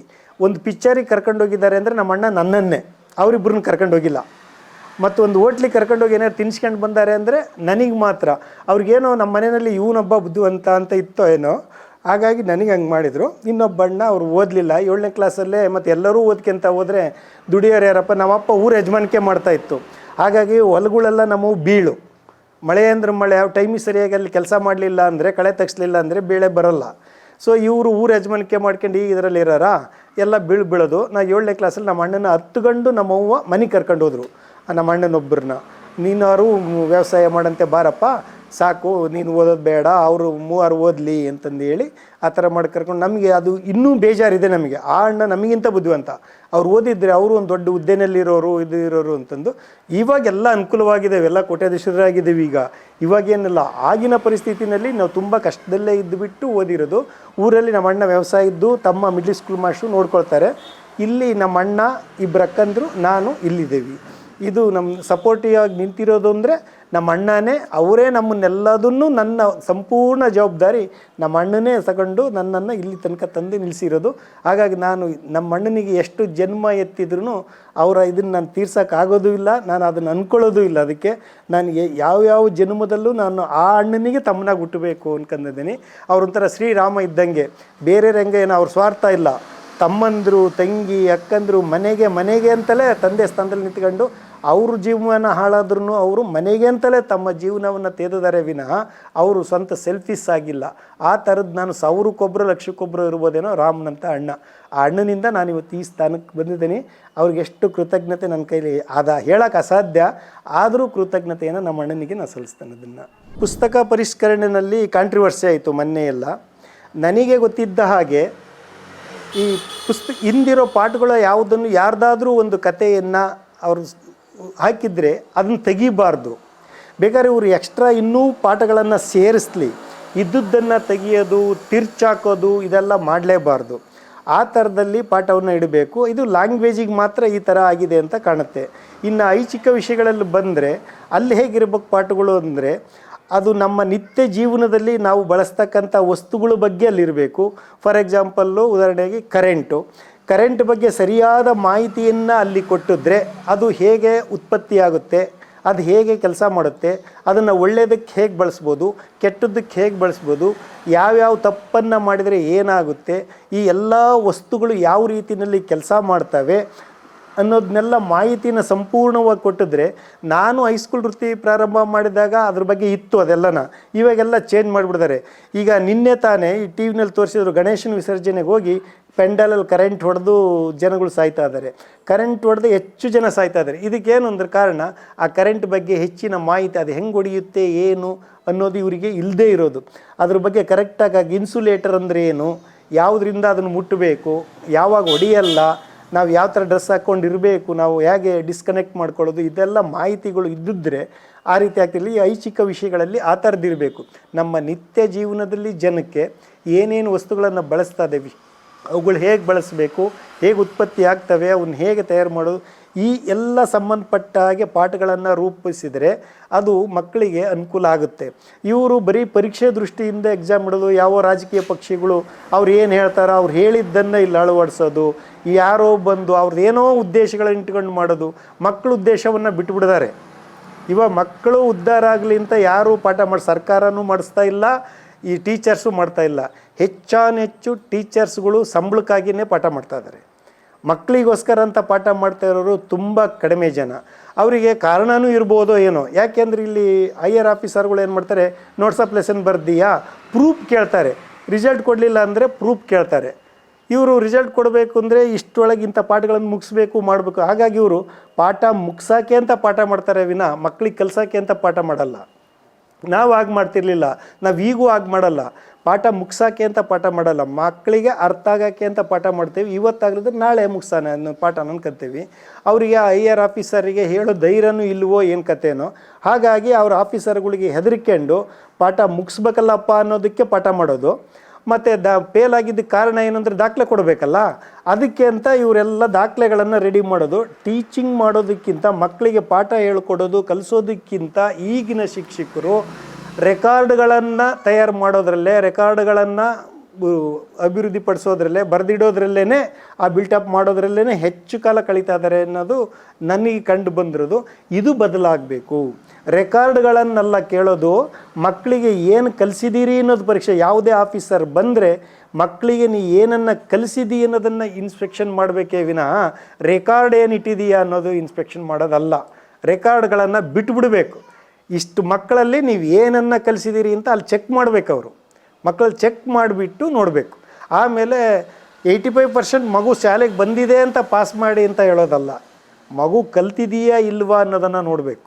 ಮಗು ಕಲ್ತಿದ್ರೆ ಅದು ಮುಂದಿನ ಕ್ಲಾಸಿಗೆ ಹೋಗೋಕ್ಕೆ ಯೋಗ್ಯತೆ ಇದೆಯಾ ಅನ್ನೋದನ್ನು ನೋಡಿ ಮಕ್ಕಳಿಗೆ ಮುಂದಿನ ತರಗತಿ ಕಳಿಸ್ಬೇಕೇ ವಿನಃ 85% ಅಟೆಂಡೆನ್ಸ್ ಇದೆ ಅದಕ್ಕೆ ಕಳಿಸಿ ಅಂತ ಹೇಳೋದು ನನಗಿದು ಇಷ್ಟನೂ ಆಗಿಲ್ಲ. ನಾನು ಇದನ್ನು ಯಾವತ್ತೂ ಒಪ್ಕೊಳ್ಳಲ್ಲ. ನಾನು ಪೇರೆಂಟ್ಸಿಗೂ ಅದನ್ನು ಹೇಳೋದು. ಅಲ್ಲಿ ಸರ್ಕಾರದ ಉದ್ದೇಶ ಇರೋದು, ಇವರು ಫ್ಯಾಕ್ಟ್ರಿ ಇಟ್ರಂಗೆ ಕಾಣ್ತಾರೆ. ಮಾರ್ಕ್ಸ್ ಕಾರ್ಡ್ ಕೊಡೋ ಫ್ಯಾಕ್ಟ್ರಿ ಥರ ಆಗೋಯ್ತಿದ್ದು. ವಿದ್ಯೆ ಅಲ್ಲ ಕೊಡ್ತಾ ಇರೋದು ಮಕ್ಕಳಿಗೆ, ಮಾರ್ಕ್ಸ್ ಕಾರ್ಡ್ ಕೊಡುವ ಫ್ಯಾಕ್ಟ್ರಿ. ಈಗ ಟೀಚರ್ಸು ಹಂಗೆ ಆಗಿದ್ದಾರೆ. ಫಸ್ಟ್ ಕ್ಲಾಸಿಂದೆಲ್ಲ ಸ್ಟಾರ್ಟ್ ಮಾಡ್ತಾರೆ. ಈ ಪಾಠದಲ್ಲಿ ಇಂತಿಂಥ ಪ್ರಶ್ನೆಗಳು ಬರ್ಬೋದು, ಕ್ವಶನ್ ಪೇಪರ್ ಹೀಗಿರೋದು, ಇದನ್ನು ಹೀಗೆ ಓದಿ ಕೇಳಿ, ಹೀಗೆ ಆನ್ಸರ್ ಮಾಡ್ಬೋದು, ಆಗ ಓದಿ ಕೇಳಿ ಆಗ ಆನ್ಸರ್ ಮಾಡ್ಬೋದು ಅಂತ ಅದನ್ನೇ ಪ್ರಾರಂಭದಿಂದ ಕೊನೆಯವರೆಗೂ ಅದನ್ನೇ ಮಾಡ್ತಾರೆ ವಿನಃ ನಾವು ಓದುವಾಗ ಹಂಗೆಲ್ಲ. ಕ್ವಶನ್ ಪೇಪರ್ ಹೇಗಿರುತ್ತೆ ಅನ್ನೋದನ್ನು ಈವನ್ ಶಿಕ್ಷಕರಿಗೂ ಹೇಳ್ತಿರ್ಲಿಲ್ಲ. ಯಾವ ಥರ ಇರುತ್ತೆ ಕ್ವಶನ್ ಪೇಪರ್ ಮಾದರಿ, ಯಾವ ಪಾಠದಲ್ಲಿ ಎಷ್ಟು ಮಾರ್ಕ್ಸ್ ಹೇಳ್ತಾರೆ. ಯಾಕೆ ಹೇಳ್ಬೇಕದು? ಎಲ್ಲದೂ ಪಾಠ ಮಾಡಿ ಕ್ವಶನ್ ಪೇಪರ್ ರೆಡಿ ಮಾಡಿ ಕೊಡಿ, ಬರೀಲಿ. ಇವರು ಮೊದಲೇ ಅದನ್ನೆಲ್ಲ ಇಂಥ ಪಾಠದಲ್ಲಿ ಇಂತಿಂಥವೇ ಪ್ರಶ್ನೆಗಳು ಈ ಥರ ಇರ್ತವೆ, 1 ಮಾರ್ಕ್ ನಾವು 2 ಮಾರ್ಕ್ ನಾವು ಫಸ್ಟೇ ಹೇಳ್ಬಿಟ್ಟು ಈ ಥರ ಫ್ಯಾಕ್ಟ್ರಿ ಥರ ಮಾಡಿಬಿಡೋದು ಮಕ್ಕಳನ್ನು. ಅವು ಇನ್ನೇನು ಮಾಡ್ತವೆ? ಮಕ್ಕಳು ಹೊರಗೆ ಬಂದುಬಿಟ್ಟು ಅವು ಬರೀ ಮಾರ್ಕ್ಸ್ ಕಾರ್ಡ್ ತೋರಿಸು ಫ್ಯಾಕ್ಟ್ರಿ ಥರ ಆಗೋಗಿದ್ದಾವೆ, ಒಂಥರ ಗೊಂಬೆ ಥರ ಆಗೋಗಿದ್ದಾವೆ. ಸ್ವಂತಕ್ಕೆ ಏನೂ ಇಲ್ದಂಗೆ ಆಗಿದೆ ಮಕ್ಕಳಲ್ಲಿ. ನೀವೇನಾರ ಕೇಳಿ. ನಾನು ಈಗಲೂ ಚಾಲೆಂಜ್ ಮಾಡ್ತೇನೆ, SLC ಹುಡುಗರು, ಕಾನ್ವೆಂಟ್ ಹುಡುಗರಿಗೆ ಹೋಗಿ ಸುಮ್ಮನೆ ನೀವು ಇಂಟ್ರ್ಯೂ ಮಾಡೋಕ್ಕೆ ಹೋದಾಗ ನಾನು ಅನ್ನೋದಕ್ಕೆ ಇಂಗ್ಲೀಷ್ನಾಗ ಹೇಳು ಅಂತ ಕೇಳಿ, ಅಲ್ಲಿ 50 ಜನ ಮಕ್ಕಳಿದ್ದರೆ 45 ಜನ ತಪ್ಪು ಹೇಳ್ತಾರೆ. ಯಾರೋ ಒಂದು 5 ಜನ ಸರಿ ಉತ್ತರ ಕೊಡ್ಬೋದು. ನೀವು ನಾನು ಕೇಳಿದಿಷ್ಟೇ, ನಾನು ಅನ್ನೋಕ್ಕೆ ಇಂಗ್ಲೀಷ್ನಾಗ ಹೇಳಿ ಅಂತ. ಕಾನ್ವೆಂಟ್ ಮಕ್ಕಳಿಗೆ ಕೇಳಿದ್ದು ನಾನು, ಕನ್ನಡ ಮೀಡಿಯಂ ಮಕ್ಕಳಿಗೆಲ್ಲ. ಯಾಕೆ ನಾನು ಪರೀಕ್ಷೆ ಮಾಡಿದ್ದೇನೆ, ಇದನ್ನ ಕಾನ್ವೆಂಟ್ ಮಕ್ಕಳಿಗೆ ಪರೀಕ್ಷೆ ಮಾಡಿದ್ದೀನಿ. ನಾನು ಅನ್ನೋದನ್ನು ಇಂಗ್ಲೀಷ್ನಾಗ ಹೇಳ್ರು ಅಂದರೆ ಅವರು ಅಯಾಮ್ ಅಂತಾರೆ ಹೊರತು ಐ ಅಂತ ಹೇಳೋದೇ ಇಲ್ಲ. ಅಯಾಮ್ ಅಂತ ಹೇಳೋರೇ 45 ಜನ, ಐ ಅಂತ ಹೇಳೋರು ತುಂಬ ಕಡಿಮೆ ಜನ, 1-2 ಅಷ್ಟೇ. 5ಕ್ಕಿಂತ ಹೆಚ್ಚು ಜನ ಸಿಕ್ಕಲ್ಲ. ಏನು ಇದಕ್ಕೆ ಕಾರಣ ಏನು? ಏನೆಲ್ಲ ಕಲಿಸ್ತಾ ಇದ್ದಾರೆ, ಕೊನೆಗೆ ನಾನು ಅನ್ನೋದಕ್ಕೆ ಇಂಗ್ಲೀಷ್ನಲ್ಲಿ ಅವ್ರಿಗೆ ಗೊತ್ತಿಲ್ಲ. ಏನೇನೋ ಹೇಳ್ಕೊಡ್ತಾ ಇದ್ದಾರೆ ಮಕ್ಕಳಿಗೆ. ಹಾಗೆ ಬೇಸಿಕ್ಕಾಗಿ ಮಕ್ಕಳಿಗೆ ಏನೇನು ಕಲಿಸ್ಕೊಂಡು ಬರ್ಬೇಕು ಅದನ್ನು ಬಿಟ್ಟುಬಿಡ್ತಾರೆ. ಕೇವಲ ಮಾರ್ಕ್ಸ್ ಕಾರ್ಡಿಗೋಸ್ಕರ ಪಾಠ ಮಾಡ್ತಾರೆ, ಮಾರ್ಕ್ಸ್ ಕಾರ್ಡಿಗೋಸ್ಕರ ಓದ್ತಾ ಇದ್ದಾವೆ. ಸುಮ್ಮನೆ ಬಯಟ್ ಹೊಡಿಯೋದು ಹೊಡಿಸ್ಬಿಟ್ಟು ಪಾಸ್ ಮಾಡಿಸ್ಬೇಕಷ್ಟೆ.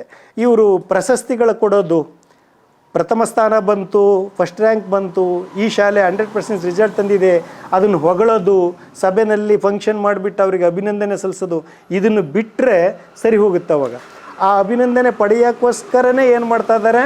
ಕಾಪಿ ಓಡಿಸೋದು, ಇನ್ನೇನೋ ಮಾಡೋದು. ಇದು ಸತ್ಯವಾದ ಮಾತು ಹೇಳ್ತೀನಿ. ಪ್ರತಿ ಜಿಲ್ಲೆನಲ್ಲೂ SLC ಎಕ್ಸಾಮ್ ಆಗುವಾಗ DD ಎಲ್ಲರಿಗೂ ಇನ್ಸ್ಟ್ರಕ್ಷನ್ ಕೊಟ್ಟಿರ್ತಾರೆ, 35 ನಂಬರ್ಗೆ ನೀವೇನಾರು ಮಾಡಿ ಕಾಪಿ ಓಡಿಸ್ಬೇಕು ಅಂತ. ಈಗ ಆ ಟ್ರೆಂಡ್ ಬಂದಿದೆ.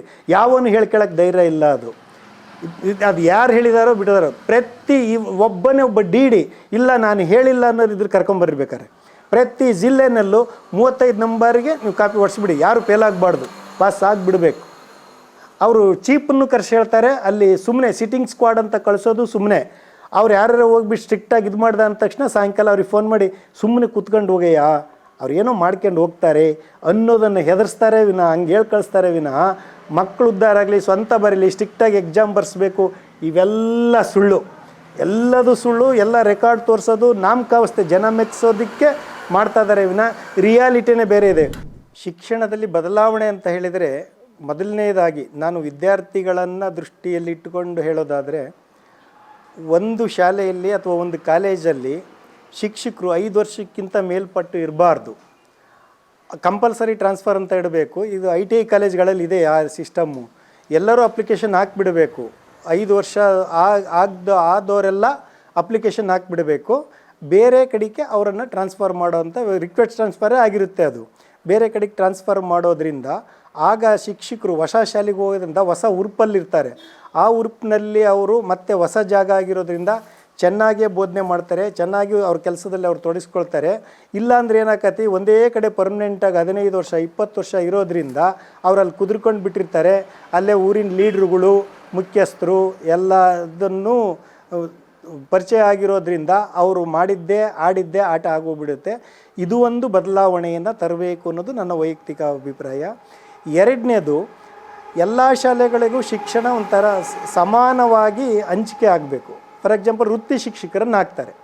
ಯಾವುದೋ ಒಂದು ಶಾಲೆಯಲ್ಲಿ ಒಬ್ಬ ವೃತ್ತಿ ಶಿಕ್ಷಕರನ್ನು ಹಾಕಿಬಿಟ್ಟು ಅಲ್ಲಿ ಅಕ್ಕಪಕ್ಕದಾಗಿರೋ 10 ಶಾಲೆಯಲ್ಲಿ ವೃತ್ತಿ ಶಿಕ್ಷಕರೇ ಇಲ್ಲ. ಅದು ವೃತ್ತಿ ಶಿಕ್ಷಣ ಅಂದರೆ ಅದು ಇದಿರ್ಬೋದು, ಟೈಲರಿಂಗ್ ಇರ್ಬೋದು, ಡ್ರಾಯಿಂಗ್ ಇರ್ಬೋದು, ಏನು ಬೇಕಾದ್ರೂ ಇರ್ಬೋದು. ಒಟ್ಟು ಇವರು ಮಾಡೋದು ಒಂದು ಶಾಲೆಗೆ ಒಬ್ಬರನ್ನ ಹಾಕಿ, ಇನ್ನು 10 ಅಕ್ಕಪಕ್ಕದಲ್ಲಿರೋ 10 ಶಾಲೆಗಳಲ್ಲಿ ಅವ್ರು ಇಲ್ಲ ಅಂದರೆ ಇವ್ರ ಉದ್ದೇಶ ಏನಿತ್ತು? ವೃತ್ತಿ ಶಿಕ್ಷಕರನ್ನು ಅಪಾಯಿಂಟ್ ಮಾಡಿದಂಥ ಉದ್ದೇಶ ಏನಿತ್ತು? ಎಲ್ಲರಿಗೂ ಆ ವೃತ್ತಿ ಶಿಕ್ಷಣ ಸಿಗಲಿ ಅನ್ನೋದಕ್ಕೆ ತಾನೇ ಮಾಡಿದ್ದು. ಮತ್ತೆಲ್ಲ ಮಕ್ಕಳಿಗೆ ಇಲ್ದಂಗೆ ಆಯ್ತಲ್ಲ. ಅದಕ್ಕೆ ಬದಲಾಗಿ ಇವರು 10 ಶಾಲೆಯಿಂದ ಒಬ್ಬರು ಅಂತಂದು ಅಪಾಯಿಂಟ್ ತಗೊಳ್ಳುವಾಗಲೇ ಅಕ್ಕಪಕ್ಕ ಎಷ್ಟು ಶಾಲೆಗಳಿದಾವೆ ಅಂತ ಒಂದು ಪ್ಲಾನ್ ಮಾಡಿ, ಒಂದು 5-6 ಶಾಲೆ ಒಬ್ಬ ಟೀಚರ್ಸಿಗೆ ಅಂತ ಪ್ಲ್ಯಾನ್ ಮಾಡಿ 5-6 ಶಾಲೆನಲ್ಲೂ ದಿನ ಒಂದೊಂದು ಶಾಲೆಯಲ್ಲಿ ಮಾಡೋ ಹಾಗೆ ಮೊದಲೇ ಅಪಾಯಿಂಟ್ ತಗೊಳಕ್ಕೆ ಮೊದಲೇ ಪ್ಲ್ಯಾನ್ ಮಾಡಿ ಅದನ್ನೇ ಅನೌನ್ಸ್ ಮಾಡಬೇಕು. ಒಬ್ಬ ವೃತ್ತಿ ಶಿಕ್ಷಕರು ಅಪಾಯಿಂಟ್ ಆದರೆ ಇಷ್ಟು ಶಾಲೆಗಳಿಗೆ ಅವರು ವರ್ಕ್ ಮಾಡಬೇಕು. ಹಂಗಿದ್ರೆ ಅವರು ಬರಬೇಕು ನೌಕರಿಗೆ, ಇಲ್ದಿದ್ರೆ ಇಲ್ಲ, ಅಪಾಯಿಂಟೇ ಬೇಕಾಗಿಲ್ಲ. ಆ ಥರದ್ದು ಒಂದು ವ್ಯವಸ್ಥೆಯನ್ನು ಮಾಡಿದರೆ ಆಗ ಅದು ಪರಿಪೂರ್ಣ ಆಗುತ್ತೆ. ಈ ಟ್ರಾನ್ಸ್ಫರ್ದು ಅಷ್ಟೇ. ಹಂಗೆ ಟ್ರಾನ್ಸ್ಫರ್ ಮಾಡೋದ್ರಿಂದ ಸರ್ಕಾರಕ್ಕೂ ಉಳಿತಾಯ.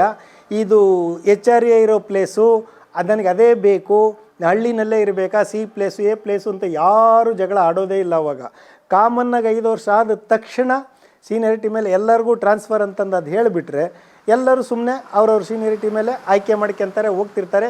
ಯಾವುದು ಇದು ಇಡಲೇಬಾರ್ದು. A B C D ಈ ಥರದ ವ್ಯವಸ್ಥೆನೇ ಇಡಬಾರ್ದು. ಅದನ್ನು ತೆಗೆದು ಬಿಡಬೇಕು, ಕಾಮನ್ ಮಾಡಿಬಿಡಬೇಕು. ಈ ಥರ ಮಾಡೋದ್ರಿಂದ ಸರ್ಕಾರಕ್ಕೂ ಅನುಕೂಲ, ಮಕ್ಕಳಿಗೂ ಒಳ್ಳೆಯದಾಗುತ್ತೆ, ಶಿಕ್ಷಕರಿಗೂ ಅನ್ಕೋದು. ಯಾವುದೋ ಕೆಲವು ಶಿಕ್ಷಕರಿಗೆ ಅನಾನುಕೂಲ ಆಗ್ಬಿಡ್ಬೋದು ಅವ್ರು ಯಾಕೆಂದರೆ ಬೇರೆ ವೃತ್ತಿಗಳು ಏನೋ ಹಚ್ಕೊಂಡಿರ್ತಾರೆ ಅವರು. ಹಾಗಾಗಿ ಅವರಿಗೆ ಅನಾನುಕೂಲ ಆಗ್ಬೋದು. ಈ ಥರದ್ದು ಅವಾಯ್ಡ್ ಮಾಡಬೇಕು ಅಂದರೆ 5 ವರ್ಷಕ್ಕೊಂದ್ಸರಿ ಕಂಪಲ್ಸರಿಯಾಗಿ ಎಲ್ಲ ಶಿಕ್ಷಕರನ್ನು ಟ್ರಾನ್ಸ್ಫರ್ ಮಾಡುವಂಥ ವ್ಯವಸ್ಥೆ, ಅಂದರೆ ಅವರ ಅಪ್ಲಿಕೇಶನ್ ಹಾಕಿಬಿಡಬೇಕು, ಟ್ರಾನ್ಸ್ಫರ್ ಆಗಿಬಿಡಬೇಕು. ಆಗ ಮಾಡೋದ್ರಿಂದ ಒಂದು ರೀತಿಯ ಬದಲಾವಣೆಯನ್ನು ತರ್ಬೋದು ಅಂತ ಅನ್ನೋದು ನನ್ನ ಅಭಿಪ್ರಾಯ ಆಗಿರುತ್ತೆ. ಮತ್ತು ಇಲ್ಲಿ ಓದೋದ್ರಲ್ಲೂ ಅಷ್ಟೇ, ಮಕ್ಕಳಿಗೆ ಕಲಿಸೋದನ್ನು ಇನ್ಸ್ಪೆಕ್ಷನ್ ಮಾಡಬೇಕೇ ವಿನಃ ರೆಕಾರ್ಡ್ಗಳನ್ನಲ್ಲ. ರೆಕಾರ್ಡ್ ಏನಿಟ್ಟಿದೆಯಾ ಅನ್ನೋದನ್ನು ನೋಡೋದಲ್ಲ, ಮಕ್ಕಳಿಗೆ ಹೇಗೆ ಕಲಿಸಿದ್ದಾರೆ ಮಕ್ಕಳನ್ನೇ ಇವ್ರಿಗೆ ಇನ್ಸ್ಪೆಕ್ಷನ್ ಮಾಡಬೇಕು. ಮಕ್ಕಳು ಕಲ್ತಿದಾರಾ ಇಲ್ವಾ, ಇಂತಿಂಥ ಪಾಠದಲ್ಲಿ ಇದನ್ನು ಕಲ್ತ್ರಾ ಇಲ್ವಾ, ಎಷ್ಟು ಮಕ್ಕಳಿಗೆ ಏನನ್ನು ಕಲಿಸಿದ್ದಾರೆ ಅನ್ನೋದನ್ನು ಇನ್ಸ್ಪೆಕ್ಟ್ ಆಗಬೇಕೇ ವಿನಃ ಅವ್ರು ರೆಕಾರ್ಡ್ ಬಿಲ್ಟಪ್ ಮಾಡಿದಾರಾ ಇಲ್ಲ, ಏನೂ ಮಾಡ್ದಲೇ ರೆಕಾರ್ಡ್ ತೋರಿಸ್ಬಿಟ್ರು ಅಂದರೆ ಇವರು ವೆರಿ ಗುಡ್ ಟೀಚರ್ ಅಂದು ಬರೋದು ಅಲ್ಲ. ಈ ಒಂದು ವ್ಯವಸ್ಥೆಯನ್ನು ಬದಲಾವಣೆ ಮಾಡ್ಕೋಬೇಕು ಅನ್ನೋದು ನನ್ನ ವೈಯಕ್ತಿಕ ಅಭಿಪ್ರಾಯ. ಹೊಸದಾಗಿ ನೌಕರಿಗೆ ಸೇರುವಂಥ ಉಪನ್ಯಾಸಕರು ಅಥವಾ ಶಿಕ್ಷಕರಿಗೆ ಹೇಳೋದಾದರೆ, ಅವರು ತಮ್ಮ ಸಂಬಳಕ್ಕೆ ಅಂತ ಕೆಲಸಕ್ಕೆ ಬರಬಾರ್ದು. ಜೀವನಕ್ಕೆ ವೇತನ ಬೇಕು, ಸಂಬಳ ಬೇಕು, ಅದು ಓಕೆ, ಅದು ಸಂಬಳನೇ ಬೇಡ ಅಂತಲ್ಲ ಹೇಳೋದು ನಾನು. ಸಂಬಳದ ಜೊತೆಗೆ ಅವರ ಮುಖ್ಯ ಉದ್ದೇಶ ಸಂಬಳ ಆಗಿರಬಾರ್ದು. ಮಕ್ಕಳಿಗೆ ಕಲಿಸೋದು, ಮಕ್ಕಳನ್ನು ಅಭಿವೃದ್ಧಿಪಡಿಸೋದು, ಮಕ್ಕಳಿಗೆ ಜ್ಞಾನವನ್ನು ಹಂಚೋದು ಅನ್ನೋದನ್ನು ಮನಸ್ಸಿನಲ್ಲಿ ಇಟ್ಕೊಂಡು ಬಂದರೆ, ಅದನ್ನು ಉದ್ದೇಶ ಹೊಂದಿ ಬಂದರೆ ಅವರು ಮೊದಲನೇ ಗುರಿ ಹೊಂದಬೇಕಾಗಿರೋದು ಅತ್ಯಂತ ದೊಡ್ಡ ಮಗುವನ್ನು ನಾನು ಬುದ್ಧಿವಂತ ಮಗುವನ್ನಾಗಿ ಹೇಗೆ ಮಾಡಬೇಕು, ಹೇಗೆ ಮಾಡ್ಬೋದು ನಾನು ಅನ್ನೋದು, ಮಾಡಲೇಬೇಕು ಅನ್ನೋ ಉದ್ದೇಶವನ್ನು ಇಟ್ಟುಕೊಂಡು ಅವರು ವೃತ್ತಿಗೆ ಸೇರಿದರೆ ಅವರಿಂದ ಸರಿಯಾದ ಸೇವೆ ಸಿಗುತ್ತೆ, ಮಕ್ಕಳು ಉದ್ಧಾರ ಆಗುತ್ತೆ.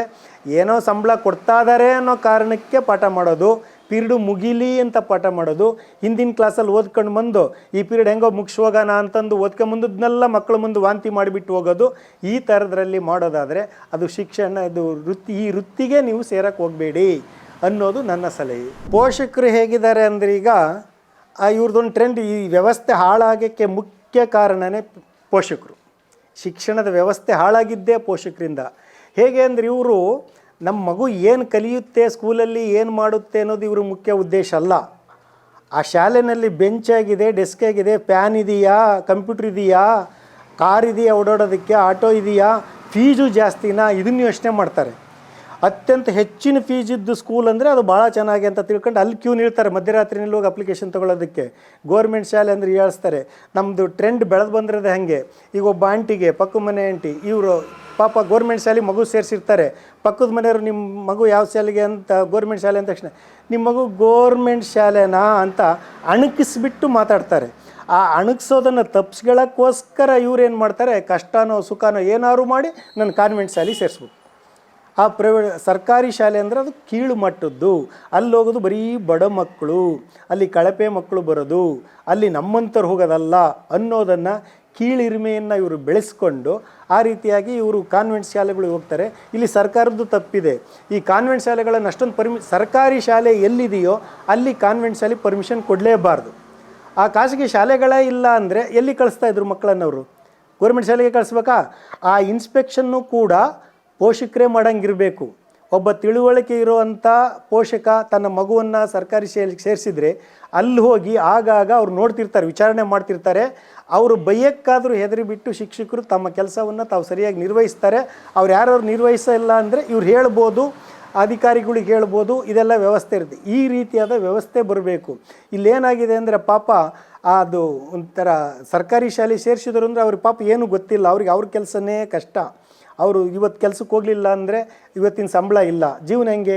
ಅವರು ಜೀವನದ್ದು ಯೋಚನೆ ಮಾಡ್ತಿರ್ತಾರೆ. ಮಕ್ಕಳಲ್ಲಿ ಏನು ಮಾಡಿದ್ವು, ಏನು ಬಿಟ್ಟು ಓದಿದ್ವಾ ಬಿಟ್ವಾ ಏನು ಅವ್ರಿಗೆ ಆ ಕಡೆ ಗಮನ ಹರಿಸೋಕ್ಕಾಗಲ್ಲ. ಬರೀ ಅಂಥ ಮಕ್ಕಳೇ ಇಲ್ಲಿ ಹೋಗೋದ್ರಿಂದ ಸರ್ಕಾರಿ ಶಾಲೆಯಲ್ಲಿ ಏನಾಗಿದೆ, ಹೇಳೋರಿಲ್ಲ ಕೇಳೋರಿಲ್ಲ. ಈ ಅಧಿಕಾರಿಗಳು ಕೂಡ ಎಲ್ಲ ಇವರು ಪುಸ್ತಕ ಹಂಚೋದ್ರಲ್ಲಿ, ಯೂನಿಫಾರ್ಮ್ ಕೊಡೋದ್ರಲ್ಲಿ, ಊಟ ಕೊಡೋದ್ರಲ್ಲಿ, ಇಂಥವು ತರಿಸ್ಕೊಡೋದು, ಇದರಲ್ಲಿ ಇವರು ಬ್ಯುಸಿ ಆಗ್ತಾರೆ. ಅವನ್ನ ಹಂಚೋದ್ರಲ್ಲಿ ಶಿಕ್ಷಕರು ಬ್ಯುಸಿ ಆಗ್ತಾರೆ. ಆಮೇಲೆ ಬಂದು ಯಾಕೆ ಮಗು ಕಲ್ತಿಲ್ಲ ಅಂತ ಕೇಳಿದರೆ ರೆಕಾರ್ಡ್ ತೋರಿಸ್ಬಿಟ್ರೆ ಅವ್ರು ಗುಡ್ ಟೀಚರ್ ಅಂದ್ಬಿಡ್ತಾರೆ. ಈ ರೀತಿಯಾದ ವ್ಯವಸ್ಥೆ ಇರೋದರಿಂದ ಇದು ಹೋಗಬೇಕಾದ್ರೆ ಪೋಷಕರು ಸರ್ಕಾರಿ ಶಾಲೆಗೆ ಮಕ್ಕಳನ್ನು ಸೇರಿಸ್ಬೇಕು. ತಾವು ಹೋಗಿ ಆಗಾಗ ಇನ್ಸ್ಪೆಕ್ಷನ್ ಮಾಡ್ತಿರಬೇಕು.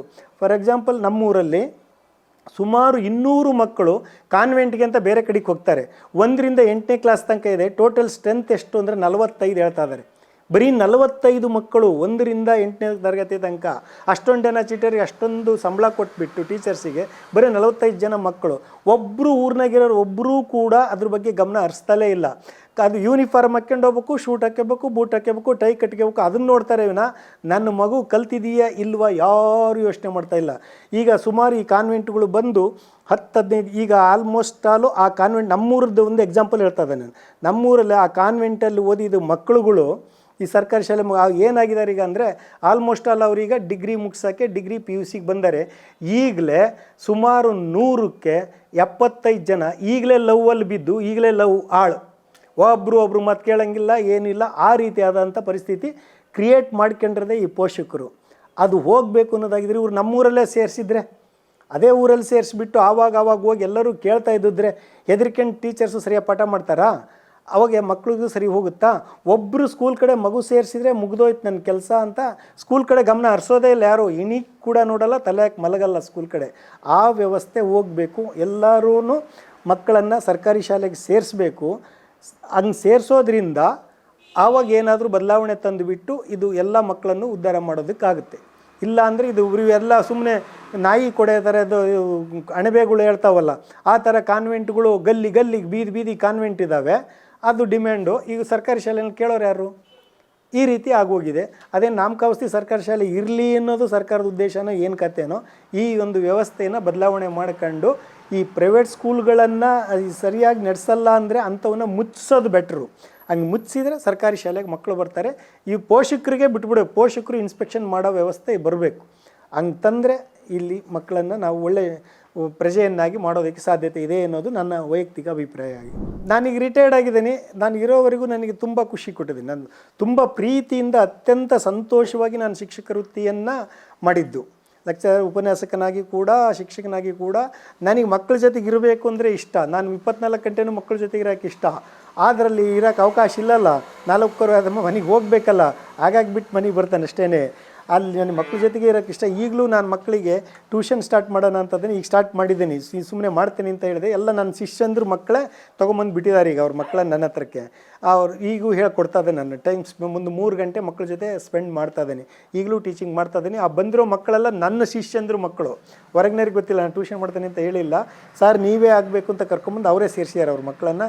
ಅದು ಹೇಗಾರಾಗಲಿ ನೀವು ಹೇಳಿ, ಇಲ್ಲ ನಾನು ನಿವೃತ್ತಿ ಹೊಂದಿದ್ದೀನಿ, ಇನ್ಮೇಲೆ ನನ್ನ ಕೈಲಿ ಆಗಲ್ಲ, ನಾ ಕಮಿಟ್ ಆಗೋಕ್ಕಾಗಲ್ಲ, ಬೇಡ ಅಂದರೂ ಕೇಳೋ, ನೀವು ಹೇಗೋ ಮಾಡಿ ಸರ್ ಅಂತ ಹೇಳಿದ್ದಾರೆ. ಹಾಗಾಗಿ ಆ ಹುಡ್ರಿಗೆ ಮಾಡ್ತಾಯಿದ್ದೀನಿ. ನಾನು ತುಂಬ ಎಂಜಾಯ್ ಮಾಡಿದ್ದೀನಿ. ಎಂಜಾಯ್ ಅಂದರೆ ನನ್ನ ಮಕ್ಕಳ ಜೊತೆ ಇರೋದು ನನಗೆ ತುಂಬ ಖುಷಿ ಕೊಡುತ್ತೆ. ಒಬ್ಬ ದೊಡ್ಡ ಮಗುಗೆ ಅರ್ಥ ಆಗೋ ಹಾಗೆ ನಾನು ಪಾಠ ಮಾಡಿದೆ, ಅದು ಅರ್ಥ ಆಯಿತು ಅಂತ ಅದು ರೆಸ್ಪಾನ್ಸ್ ಮಾಡಿದಾಗ ಆ ಖುಷಿ ಅಂಗಡಿನಲ್ಲಿ ಸಿಗಲ್ಲ, ದುಡ್ಡು ಕೊಟ್ಟರೆ ಸಿಗಲ್ಲ. ಅದು ತುಂಬ ಖುಷಿ ಸಿಗ್ತಾ ಇದೆ ನನಗೆ. ಹಾಗಾಗಿ ನಾನು ಸ್ವಲ್ಪ ಸ್ಟ್ರಿಕ್ಟೇ ಓದೋದ್ರಲ್ಲಿ, ಅದೆಲ್ಲರಿಗೂ ಗೊತ್ತು, ನನ್ನ ಶಿಷ್ಯಂದ್ರಿಗೆ ಎಲ್ಲರಿಗೂ ಗೊತ್ತು. ಪ್ರಾರಂಭದಲ್ಲಿ ನನ್ನನ್ನು ಎಲ್ಲರೂ ಹೇಟ್ ಮಾಡ್ತಾರೆ, ಆ ನಂತರದಲ್ಲಿ ಅವರಿಗೆ ಪ್ರೀತಿಯ ಗುರು ಆಗೋದು ನಾನೇ. ನಾನು ಅದನ್ನು ಯಾವಾಗೂ ನಾನು ಬದಲಾಯಿಸ್ಕೊಂಡಿಲ್ಲ. ನಾನು ಅವತ್ತು ಹಾಗೆ ಇದ್ದೆ, ಇವತ್ತು ಹಾಗೆ ಇರ್ತೀನಿ. ಆ ಸ್ಟ್ರಿಕ್ಟ್ ಓದೋ ವಿಚಾರಕ್ಕೆ ನಾನು ಅಂದು ಇಂದು ಮುಂದೆ ಎಂದೆಂದೂ ನಾನು ಸ್ಟ್ರಿಕ್ಟೇ. ಅದರಲ್ಲಂತೂ ನಾನು ರಾಜಿ ಆಗೋ ಮಾತೇ ಇಲ್ಲ. ಸ್ಟ್ರಿಕ್ಟಾಗೇ ಇರಬೇಕು, ಹಾಗೆ ಮಕ್ಕಳು ಕಲಿಯೋದು. ಅದನ್ನು ನಾನು ಅಳವಡಿಸ್ಕೊಂಡು ಬಂದಿದ್ದೀನಿ. ತುಂಬ ಸಂತೋಷವಾಗಿ ಎಂಜಾಯ್ ಮಾಡಿದೆ ನಾನು ಶಿಕ್ಷಕ ವೃತ್ತಿಯನ್ನು. ಟೀಚರ್ಸ್ ಆದಮೇಲೆ ನೆನಪಿರೋರು ಅಂದರೆ ತುಂಬ ಹುಡುಗರು ಇದ್ದಾರೆ. ನಾನು ಇಂಟೆಲಿಜೆಂಟ್ ಹುಡುಗರು ಮತ್ತು ಹೆಚ್ಚು ಕಿತಾಪತಿ ಮಾಡಿದ ಹುಡುಗ ನನಗೆ ನೆನಪಿನಲ್ಲಿ ಉಳಿತಾನೆ. ಅವನೇನಾದ್ರು ಇನ್ಸಿಡೆಂಟ್ ಆಗಬೇಕು ಆ ಹುಡುಗಂದು, ಆ ಇನ್ಸಿಡೆಂಟ್ ಆದ ಹುಡುಗ ಮತ್ತು ತುಂಬ ಇಂಟೆಲಿಜೆಂಟ್ ಇರ್ತಾರಲ್ಲ ಕ್ಲಾಸಲ್ಲಿ, ಅವರು ಹೆಸರುಗಳು ಅವು ನೆನಪಿರ್ತವೆ. ಅದು ತುಂಬ ಜನ ಇದು 35 ವರ್ಷ ಸೇವೆಯಲ್ಲಿ ಮತ್ತು ಅವರು ಚಿಕ್ಕವರಿದ್ದವ್ರದ್ದು ಆ ಹೆಸರುಗಳು ಮರ್ತೋಗಿರ್ತವೆ. ಹೆಸರು ಹೇಳೋಕ್ಕಾಗೋದಿಲ್ಲ ನನಗೆ. ಇಲ್ಲಿ ಕನ್ಮಂಗ್ಲ ಹೈಸ್ಕೂಲ್ ಅಂತ ಇತ್ತು, ಇಲ್ಲಿ ಹರೀಶ ಅನ್ನೋ ಒಂದು ಹುಡುಗ, ಅವನು ಹಾಡು ಹೇಳ್ತಾನೆ. ನನಗೂ ಸ್ವಲ್ಪ ಹಾಡು ಹೇಳೋದು ಇಂಟ್ರೆಸ್ಟ್ ಇದೆ, ಹಾಡು ಹೇಳ್ತಾನೆ, ಚೆನ್ನಾಗಿ ಗೊತ್ತಿದ್ದ. ಆ ಹುಡುಗ ಇದ್ದಾನೆ, ಅವನು ನೆನಪಿನಲ್ಲಿದ್ದಾನೆ. ಹುಡುಗರು ನೆನಪಲ್ಲಿದ್ದಾರೆ, ತುಂಬ ಹುಡುಗರು, ಅವ್ರು ಕಂಡ್ರೆ ಮಾತಾಡಿಸ್ತಾರೆ, ಗೊತ್ತಿಡ್ತೀನಿ ಅವ್ರನ್ನೆಲ್ಲ. ಬಟ್ ಹೆಸರುಗಳು ಮರ್ತೋಗಿದ್ದಾವೆ.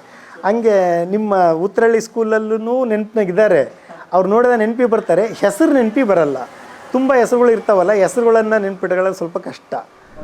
ವೀಕ್ಷಕರೇ, ನನ್ನ ಶಿಷ್ಯ ಈ ಸ್ಕೂಲ್ ಡೈರಿ ಅಂತ ಈ ಪ್ರೋಗ್ರಾಮನ್ನು ನಡೆಸ್ಕೊಡ್ತಾ ಇದ್ದಾನೆ. ಅವನು ಇದನ್ನು ಅರೇಂಜ್ ಮಾಡಿದ್ದಾನೆ. ಇದು ನನಗೆ ತುಂಬ ಖುಷಿ ಆಗ್ತಾಯಿದೆ. ಅಟ್ಲೀಸ್ಟು ಈ ರೂಪದಲ್ಲಾದರೂ ಶಿಕ್ಷಣದಲ್ಲಿ ಏನೇನು ಆಗ್ಬೋದು, ಏನೆಲ್ಲ ಆಗ್ಬೋದು, ಜನರಿಗೆ ಮಾಹಿತಿ ಹೋಗುತ್ತೆ ಅನ್ನೋದು ನನ್ನ ಒಂದು ವೈಯಕ್ತಿಕ ಅಭಿಪ್ರಾಯ. ತುಂಬ ಖುಷಿ ಆಗ್ತಾಯಿದೆ ನನಗೆ. ಕೆಲವೊಂದು ವಿಚಾರಗಳನ್ನು ನಮಗೆ ಅಂಥ ಉದ್ದೇಶಕ್ಕಿಲ್ಲ ಹೇಳೋದಕ್ಕೆ. ನಮಗೂ ಅಧಿಕಾರ ಇದ್ದು ನಾವು MLA ಮಿನಿಸ್ಟ್ರ್ ಏನೋ ಆಗಿದ್ದರೆ ಈ ಥರದ ವ್ಯವಸ್ಥೆ ಏನು ಅವ್ಯವಸ್ಥೆ ಇದೆ ಇದನ್ನೆಲ್ಲ ನಾವು ಸರಿಪಡಿಸ್ಬೋದಿತ್ತು. ಕೊನೆ ಪಕ್ಷ ಪೋಷಕರಲ್ಲೇ ಅವೇರ್ನೆಸ್ ತರೋದಕ್ಕೆ, ಪೋಷಕರನ್ನು ಜಾಗೃತಿಗೊಳಿಸೋದಕ್ಕೆ, ಮಕ್ಕಳಿಗೆ ಸರಿಯಾದ ವ್ಯವಸ್ಥೆ ಏನು ಅನ್ನೋದನ್ನು ತಿಳಿಸೋದಕ್ಕೆ ಈ ಮಾಧ್ಯಮ ತುಂಬ ಅನುಕೂಲ ಆಗುತ್ತೆ ಅಂತ ನಾನು ಭಾವಿಸಿದ್ದೀನಿ. ನನ್ನ ಶಿಷ್ಯನಿಗೆ ನಾನು ಇದಕ್ಕೆ ಹೃತ್ಪೂರ್ವಕವಾಗಿ ಅಭಿನಂದನೆಯನ್ನು ಸಲ್ಲಿಸ್ತೀನಿ. ಈ ಚಾನಲ್ ಚೆನ್ನಾಗಿ ಬೆಳೀಲಿ, ಎಲ್ಲರೂ ನೋಡಲಿ, ಎಲ್ಲರಿಗೂ ಈ ಶಿಕ್ಷಣದ ಬಗ್ಗೆ ಎಲ್ಲ ಮಾಹಿತಿ ಸಿಗುವಂತಾಗಲಿ. ಎಲ್ಲ ಕಡೆ ಹೋಗಿಬಿಟ್ಟು ನನ್ನ ಶಿಷ್ಯ ಎಲ್ಲ ರೀತಿಯ ಮಾಹಿತಿಯನ್ನು ಕಲೆಕ್ಟ್ ಮಾಡಿ ಪ್ರಸಾರ ಮಾಡಲಿ ಯೂಟ್ಯೂಬಲ್ಲಿ ಅಂತ ಹರಿಸ್ತಾನೆ. ಇದು ತುಂಬ ಮೇಲ್ಮಟ್ಟಕ್ಕೆ ಬೆಳೀಲಿ, ಇದರಿಂದ ಸಮಾಜಕ್ಕೆ ಒಳ್ಳೆಯದಾಗಲಿ ಅಂತ ಹರಿಸ್ತೀನಿ. ಇದು ನನ್ನ ಶಿಷ್ಯನಿಗೆ ನಾನು ಮಾಡುವಂಥ ಆಶೀರ್ವಾದ. ಹಾಗಾಗಿ ಎಲ್ಲರೂ ಈ ಚಾನಲನ್ನು ನೋಡಿ ಸಬ್ಸ್ಕ್ರೈಬ್ ಮಾಡಿ ನನ್ನ ಶಿಷ್ಯನಿಗೆ ಹರಿಸಿ ಅವನನ್ನು ಬೆಳೆಸಿ ಅಂತ ನಾನು ತಮ್ಮಲ್ಲಿ ಪ್ರಾರ್ಥನೆ ಮಾಡ್ಕೊಳ್ತಾ ಇದ್ದೀನಿ.